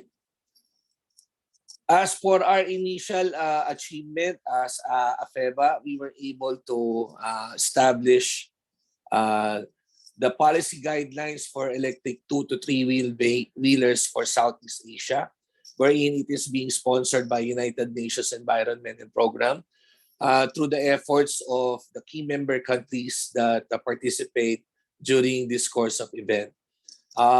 This is already applicable, especially here in the Philippines, wherein our very own Land Transportation Office is using this in terms of categories, categorizing the e-vehicles in the industry or in the market. Next slide, please.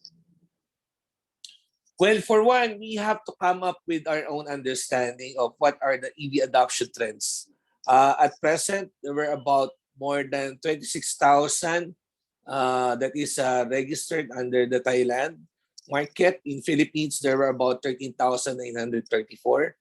And in Singapore, there were about 19 total of 625,711 that is being registered. Next slide, please. In terms of targets, each and every country has its own share of projections. In that Thailand, has its target by 2030 of zero ICEs.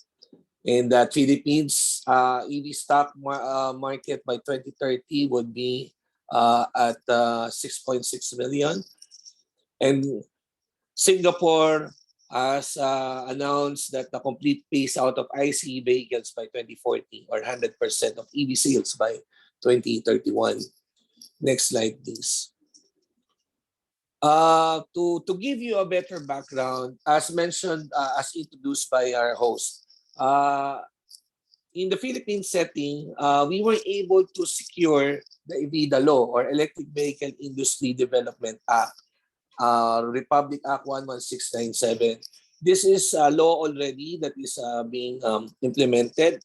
And through it, there is what you call it a CREVI or Comprehensive Roadmap Electric Vehicle Industry, out of which that it has key components. The key components are into market development, as to charging infrastructure development, industry development, research and development, and capability building. It emphasizes on each subject matters that is posted on the draft. Next slide, please. Sharing with you the more conservative form of projections as based on studying the CREVI on annual adoption share per categories, no, as to cars, UVs, motorcycles, in terms of using as per personal mobility, and in terms of using it on corporate logistics and tourism, and in terms of public transportation and government. Notice that on the previous slides that I've shown you, there is a big market on the two-wheel sector that has a better has an aggressiveness in terms of in the region, more people are using two-wheel vehicles, and that developing countries are more can afford to buy two-wheel sectors. Next slide, please.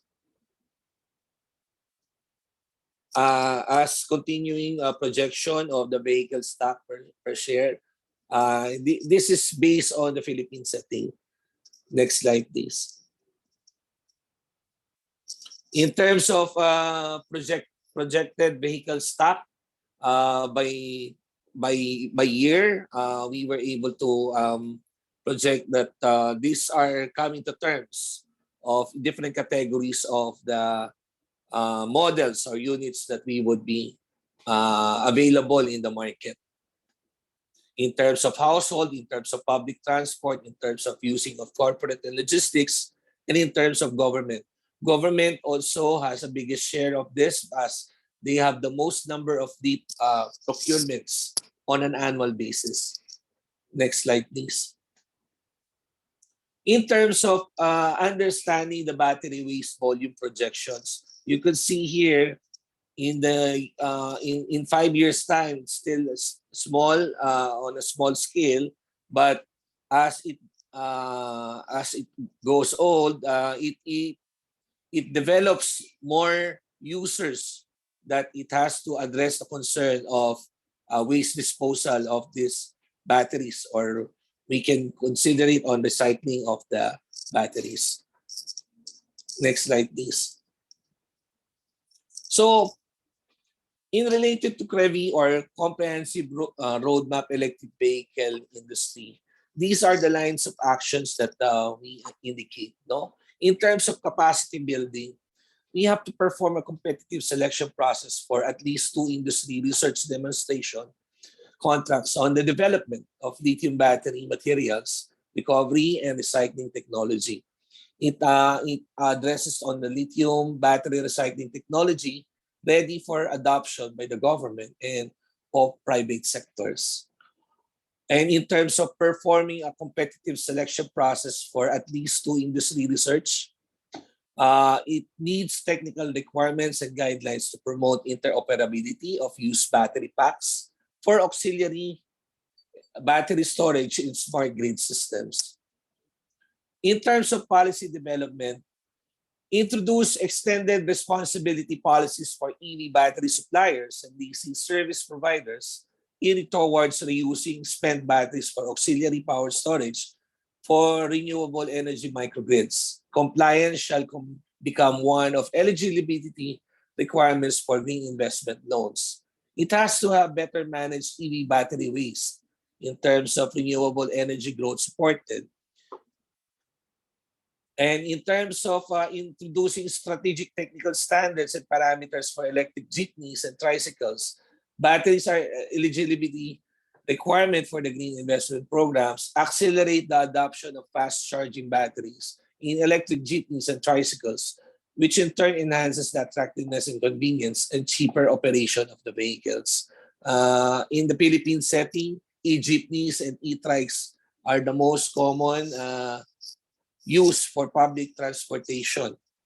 And it is being promoted by the Philippine government through the efforts of PUB modernization program.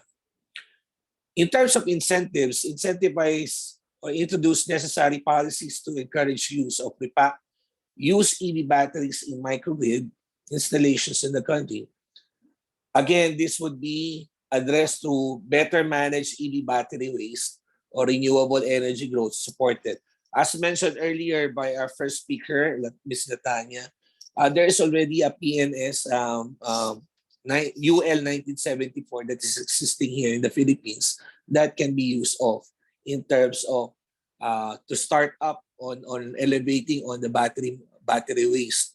And that is necessary and fitting that these certifying bodies would help enhance the industry by collaborating with the industry involved and with the government sector that is addressing this concern. Like in the Philippine setting, we have to coordinate with the Bureau of Philippine Standards under DTI that we are now being capable of to our a good friend of ours, Mr. Colindo of Singapore, who is addressing this concern. And not only that, but as to other standards that we are capable of in terms of adoption. Next slide, please. What are the key points? So, CREVI is currently being finalized. At present, there are short, medium, and long-term range that CREVI is being waiting for. This was being spearheaded by our Department of Energy under EUMB from Director Patrick Aquino, and that in later this March, we would come up with a short-term discussion on this short term of CREVI, wherein EVAP is one of the technical working group involved on setting this CREVI. EV adoption is expected to accelerate starting 2025 when the support programs are put into place. And that management of battery would eventually have to be dealt with, as mentioned earlier, that it is very essential that waste management in terms of battery recycling and conducting better programs that would better appreciate on the users, especially the fleet operators that already maximize our total use of the EVs in particular. CREVI strategy anchored on the usage in the renewable energy industry and recycling. And in terms of CREVI strategy consists of capacity building, policy and standards and incentives to facilitate the usage and recycling. This is indicated under the CREVI developments that we are partaking in with the Department of Energy. And really, the key to this approach is in terms of technology cooperation will be needed. At EVAP, we work with the government, coordinate and support whatever programs that is related to the industry. With different government sectors involved under the CREVI, spearheaded by the Department of Energy, supported by the Department of Trade and Industry, Department of Transportation, Department of Science and Technology, together with us as the private sector, who could give a better opportunity to in addressing concerns as to safety and as to consumer privileges and concerns that we would like to emphasize on establishing the industry that we have right now. I think that's it for my presentation. That ends my presentation, and thank you very much. Thank you so much, Edmund. I think it was also a great presentation. Then, and we know that now from your presentation how CREVI is being developed, and it is interesting to know that CREVI also has covered almost all of the required or aspects of the EV industry development, even if it is ongoing project or development. And this also has included waste management in the roadmap, which is inclusion of the circular economy concept, and it is really interesting. And you saw us also the roadmap for the development of EV in Philippines, where the priority will go first to the corporate, public transport, and government, and the second priority to household, which is, I think, quite realistic with the ASEAN situation. And it is also a very challenging figure that you show us about the projection of the battery waste volume that will increase exponentially, I think, starting from the next decades. So thank you so much. Now I would like to start with the questions. I will start first with the question that exists in the Q&A. So there is one question from participants. How different is the standards for testing and or recycling facilities for EV battery compared to batteries from other industries? I think this question goes to Latanya. Yeah, it's a good question. It's a little bit vague as far as what's meant by other industries. So when we're thinking about, I'll frame it in the way maybe what I'm thinking they may be asking, but when you're thinking about testing a battery for its first life, or if you're thinking about like doing a certification testing, for those types of facilities, then with those standards for testing, those may be specific standards that could simulate the type of use. So we have standards that test for charging or overcharging or over discharging and the like for our safety standards. There's also other mechanical tests as well. Well, if you're looking at, and that's just a portion of the test program, it's definitely not the complete test program. But when you're thinking about facilities that are testing or repurposing batteries that are intended for definitely for repurposing, for those that are doing the testing that they do in order to validate the safety of that battery for repurposing. The battery itself, what the concerns are is the state of health of the battery, the physical appearance of the battery, or some of the qualities of the battery that would have to be addressed. It's a little bit different than what's in a particular, like a safety standard, like a UL 2580, or even the IEC and the ISO standards that are related for the battery certification. So for repurposers, it's very important that they're able to get information on the state of health of the battery, how long has it been in use, has it been in any accidents, or has it had any other abuses that could kind of call into question whether or not it would be suitable to be used for a repurposed application, or should it actually be recycled? Maybe it's not safe for use. So it's almost like kind of a sorting and kind of a grading effect that it is that a repurposing facility would have to do in terms of evaluating their batteries. It's not quite the same as manufacturing processes that may be for some of the battery manufacturers, because a repurposing facility is not making the batteries. Thank you so much, Latanya. So the next question I will ask this to Edmund. How would you rate the problem of used EV battery management in the region? What do you think of that? Thank you. Well, it is starting to be felt. The region still has time to set up the proper mechanisms, considering that EV adoption has started to accelerate only recently. We would be glad to learn about best practices and technologies used in Europe, China, and the US, which are adopted EV earliers of this. And that through our certifying bodies and some organizers that would be more than willing to collaborate with us, we are very open on this approach. Okay, thank you, Edmund. And maybe the second question to you too. Which vehicle segments do you think will pose or already has posed the greatest battery management issue in the ASEAN region?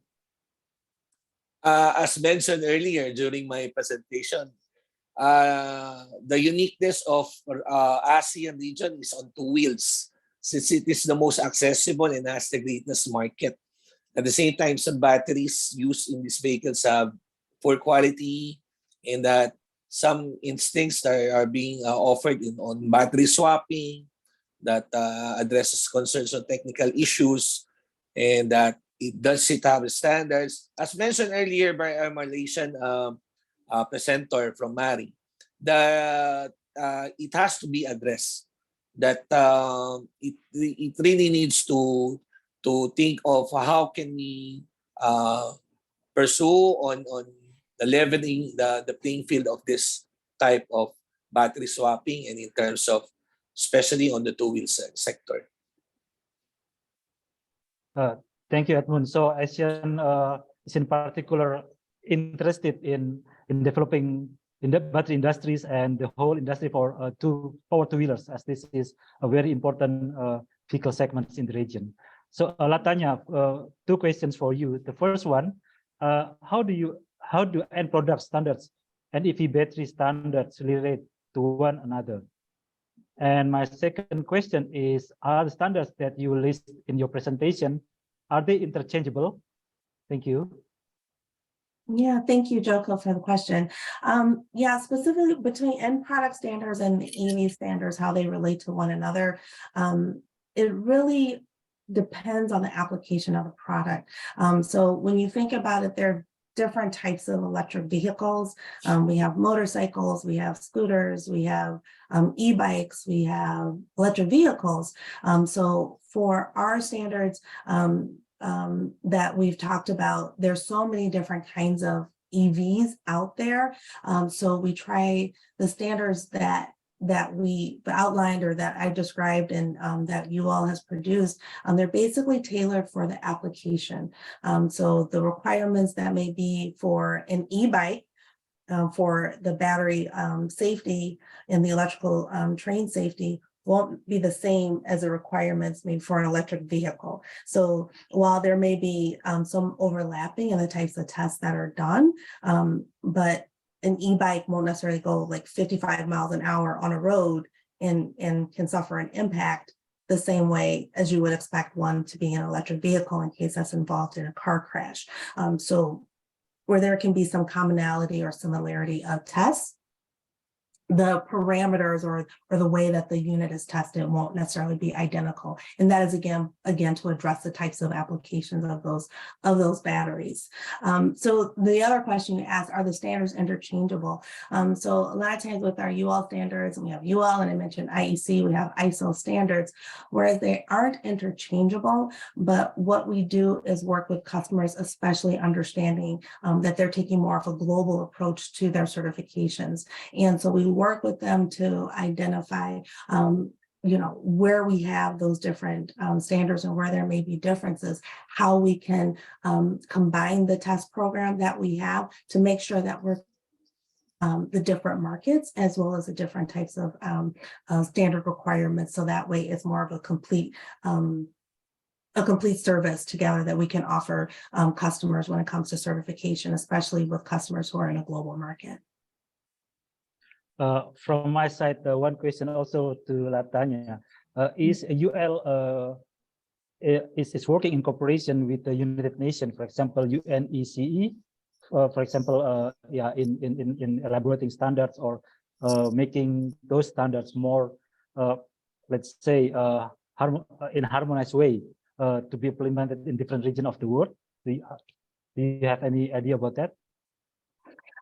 Nothing like really specific right now, because nothing that's like exactly that we're working on right now. But one of the things though that I think I tried to allude to, but I think one of the things that we have mentioned too is you all does participate in a lot of different organizations as well, such as SAE and IEC organizations as well, and as part of those standard developments too. And so Whereas maybe our standard, because when we first may publish a standard, there may not have been any standard that exists. So ours could have been the first one. But our participation on some of these other standards committees that we're on helps us to make more informed decisions when we're thinking about requirements or building in requirements to some of the standards. In fact, some of our test methods that we may utilize may have its origins in an IEC standard or in even like an SAE standard, where we've identified, been able to see, well, this is something that's common in industry, used in industry, and that's an effective test in order to create those types of requirements. Over time, some of our standards do become harmonized more globally, but it just depends upon the standard itself and when it was developed. Thank Hopefully you. Thank you for your the question. clarification, Yeah. Latanya. I have one question from Mr. Eric Huang. I think it is for both of you, but first I would like to address this to Edmund. So what kind of application are you foreseeing to be the most optimal way for the second life of the batteries for EV? Is it for the energy storage, or to be recycled, or to be remanufactured to be used as EV battery again? Yeah, I think this question should be put in the ASEAN region context. So please, Edmund first. Yes, as mentioned earlier, that in the Philippine setting, we already had UL or PNS UL 1974, wherein battery remodeling is one way that we can look into. Although some of the parts that most of the batteries are in modules, no, and that it can be recycled, replaced to another new in terms of unbalancing. There's a technology that one of our members are doing those, and that we can share these inputs as to get more details on how we can reuse the batteries in particular. Though at present, if we're going to make a reuse, we cannot no longer use it on the EVs, as it won't perform much as what it is during. But it can be used off on a different items, such as for solar panels and all. That is simply more a better alternative and an option. Thank you, Edmund. How about Latanya? I have to agree with what Edmund said. I mean, he had some very good insights there. I must say, and definitely, well, of course, being from the region, of course, but nonetheless, I was going to say just the exact same thing that he said. So a lot of times when those batteries are coming out from the electric vehicles, they don't have, the electric vehicle won't have that performance that it would need to have. So to put it back into another EV or a similar EV just doesn't always make sense for that type of those batteries and those battery modules. Again, also the modules too, the way they're built, very difficult to kind of tear apart and take apart. But many times when we're talking about green energy or alternative energy, like Edmund had mentioned, energy storage applications are definitely one, because they don't have the type of abusive, the type of high demands that's required from an EV, as opposed to when it's in an energy storage type of application. And that's typically what we've seen for those. Thank you. I completely agree with both of you, because ASEAN region also has quite ambitious targets of renewable electricity development. And I think with the variability of the renewable energy resources, like EV batteries or like the second life of EV battery can be allocated to be those kind of energy storage for the renewable electricities. Thank you. I have one question for Edmund from the Q&A. To Sir Edmund, in our region, we still have a few or lesser or zero e-buses. With regard to standardization, either EV charger or vehicle itself, and of course about the EV batteries for e-buses, which would be a bigger capacity. How do our region so far has been validating or calibrating such equipments? Well, for one, that is one of the things that AFEBA is doing. If we can come up with a common bus platform so that we can look into the cost to lower down the cost. If we have commonality of one bus, one platform bus that we can use off, we can reach the volume that the manufacturers are requiring us to do so to lower down the cost.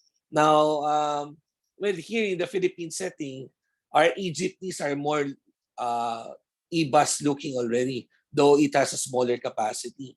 But the intention of those is only on a short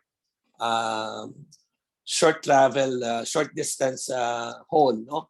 But specifically, buses are designed to have it on a long haul, and that we have to come up with a tailor fit to what is needed on each country members that is using. The design should be capable of on the slopes that can be used of on the road that is applicable on different countries that we are within as a region.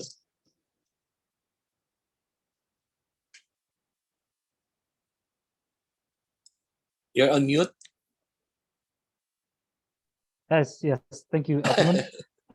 So my last question for both of you, for Edmund first, how can the different ASEAN countries work together to facilitate better use battery management? And for Latanya, I suggest. yes, for Latanya also, how should the ASEAN countries work together with in terms of international cooperation, for example, with the UL, to develop their standards on use battery management? So similar question for both of you. Okay. Go ahead, ladies first.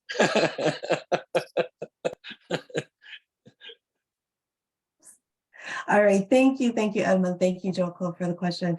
Yeah, I think one of the ways that's really helpful for the ASEAN region is, again, making your voice heard on that. On any of those standards technical panels. So either if it's a UL Tech standards technical panel, IEC standards panel, just to make those voices heard. What's really great for even our UL 1974 standards technical panel, we do have participants from a couple of the ASEAN countries that are represented on those technical panels. On our battery panels for our battery safety. I think it's really important because your voice is important. The environment in which you're in and the times that we're living in, it's very important to make your voice heard. You have this aggressive program to come into alternative energy and clean energy. But I think it's very important as well too, as we even develop our standards with our standards and development organization, our UL standards and engagement and organization, and even ourselves with UL Solutions, as we're coming up with requirements for testing, is to understand like what are some of the situations that are being faced, because that helps us to develop better requirements that are going to be more global and not just specific to a certain area, a certain region. Okay. As for me, I suggest to set up a knowledge portal and cooperation to share best practices and pursue joint development of technologies. The cooperation could be also on a platform to promote joint standards on battery reusability and recycling. It emphasizes on collaboration between users and certifying bodies. We can have to deal with the workshops or something to do that we could have more activities to come in for better understanding of the market. Yeah. Thank you so much, Edmund and Latanya. I guess we have had a very interesting discussion and topics, and I still have, I don't know, 12, 15 questions, but we don't have any. Our time allocation is limited I can have this kind of discussion for the next 3 hours. I'm passionate on this about this. So thank you. Without further ado, I give back the screen to our master of ceremony, Ms. Torres. Thank you, Mr. Portuanto, and to all of our amazing speakers and to everyone who submitted their questions into our Q&A box. If we can have all of our speakers give us your best smile for a quick group photo. Photo going on 3, 2, 1. Thank you. Okay, thank you. And before we, yes. Yes, and just a friendly reminder, if you submitted a question and we were unable to respond to it, we will do our best to get them to our speakers and include their responses in the following workshop materials. And with that said, we will begin closing today's event. To give us our closing remarks, please welcome to the floor, Mr. Benny Irsanto, Senior Officer, Transport Division, ASEAN Secretariat. Mr. Irsanto, the floor is yours.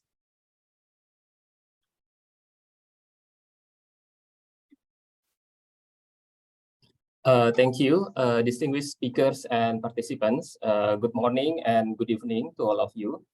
Today, we have come to the end of this workshop, which is the second series of the technical workshops on electric vehicles held under the ASEAN-US Transport Cooperation Work Plan 2022 to 2025.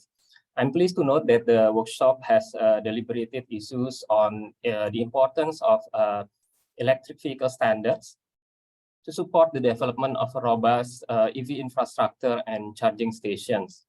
The workshop also had a fruitful exchange of information on international standards and best practices of EV implementation both in the US and ASEAN region. I believe ASEAN could learn much from the US in terms of EV standards for safety, battery design and storage, vehicle grid integration, and other latest technology features. Such exchange of information would be very beneficial to enable transfer of knowledge to ASEAN for a wider adoption of EV in the region. I'm pleased to inform you that the deliberations raised at this workshop would be used as one of the inputs to conduct a gap analysis study to improve EV infrastructure and charging facilities in ASEAN. In this connection, I'm thankful that the US would support ASEAN to conduct such a study. And the outcomes of the study would fit into the policy recommendations to improve EV infrastructure and charging stations for consideration by the ASEAN transport ministers. The adoption of this policy recommendation is part of priority economic deliverables of Indonesia's ASEAN chairmanship, which Indonesia is holding the ASEAN chairmanship this year. And it is expected, the policy recommendations are expected to initiate the pathway towards the development of a roadmap for EV ecosystem in ASEAN. In this regard, I would like to inform you that support from the relevant stakeholders, such as those relevant agencies from ASEAN and the US would be required during the conduct of the gap analysis study. And noting the cross-cutting nature of EV, I would like to also use this opportunity to encourage ASEAN member states to have closer coordination within the relevant agencies on related to automotive standards and energy in order to support the study and its recommendation in developing and improving EV infrastructure and charging stations in ASEAN. Taking this opportunity on behalf of the ASEAN Secretariat, please allow me to express great appreciation to the various US agencies for organizing this workshop, namely the US Trade and Development Agency, the US Department of Transportation, and the American National Standards Institute. Thank you also to those speakers and moderators from the US and ASEAN for sharing your expertise related to the EV standards. Last but not least, I would like to thank, of course, to all of the participants who have raised important questions throughout all of the sessions, which showed your high interest to actively participate in this workshop. I hope we can extend our exchange of information and best practices at the next series of the technical workshops on EV, which will be organized by the US and ASEAN this year. And I'll also look forward to your participation at the next workshops. With that, I end my remarks and wish you all a very good late evening for those in the US, and have a nice day for the rest of you. Thank you very much. Thank you, Mr. Irsanto, for those encouraging words. Now we will finalize with our last speaker of the day, Mr. Kevin Tuhurst, Country Manager, Indo-Pacific, United States Trade and Development Agency. Back to you, Kevin. Thank you, Allison. And I'd also like to express my thanks to Mr. Benny Irsanto of the ASEAN Secretariat for his remarks and for your partnership too on this event. I'd also like to express my thanks to all of our speakers and participants for the active and engaging discussion we've had over the past 2 days. We've had a very informative set of sessions. Today, we heard about EV safety standards, including under the UN Working Party 29, focused on performance-based requirements to address safety risks in electric vehicles. We also turned to an informative discussion about EV batteries and how to ensure that EV batteries can be designed, transported, and recycled to the highest safety and environmental standards. USTDA hopes you found the past 2 days to be informative and productive, and that this workshop served as a strong opportunity to engage on key technical standards and developments in the EV industry. As noted, this workshop is part of the ongoing cooperation between the United States and ASEAN on EV sector development. Under the US-ASEAN Electric Vehicle Initiative, we look forward to engaging with you on new programming and activities that will drive the development of high-quality EV infrastructure and innovations in ASEAN. And we hope this workshop was also an opportunity for you to learn more about how USTDA deploys its project preparation and partnership building tools, including our grant-based feasibility studies, technical assistance, and pilot projects to support high-quality infrastructure development in Southeast Asia. We hope you will reach out to our speakers and organizers if you have ideas or suggestions for new ways we can partner together on Southeast Asia's transportation sector development. And I also encourage you to complete the survey that will be shared shortly by the ANSI team to provide feedback on this workshop and suggestions on other opportunities for collaboration. As mentioned previously, this survey is critical for USTDA to justify our support for programming in the future. With that, I would like to thank you again for your participation in our workshop on technical standards for electric vehicles. And I very much look forward to the outcomes and follow-up from this week's sessions. Thank you again, and I will turn it back to you, Allison, to formally close our session. Thank you, Kevin. And with that, day 2 of the ASEAN-US Electrical Vehicle Workshop has come to an end. This workshop was provided to you by the United States Indo-Pacific Standards and Technology Cooperation Program, co-organized with the Association of Southeast Asian Nations under the US-ASEAN Electrical Vehicle Initiative as part of the ASEAN-US Transfer Cooperation Work Plan, along with the United States Department of Transportation. Before you leave, again, we strongly encourage you, all of our attendees, to scan our Q&A code presented in the slide and in the link in the chat. This code will support accurate depictions of how to continue to provide you with more valuable and efficient events for the future. Thank you so much for joining us. And on behalf of the American National Standards Institute and the International and Development Team, it was our pleasure to assist you in this event. Thank you and good night.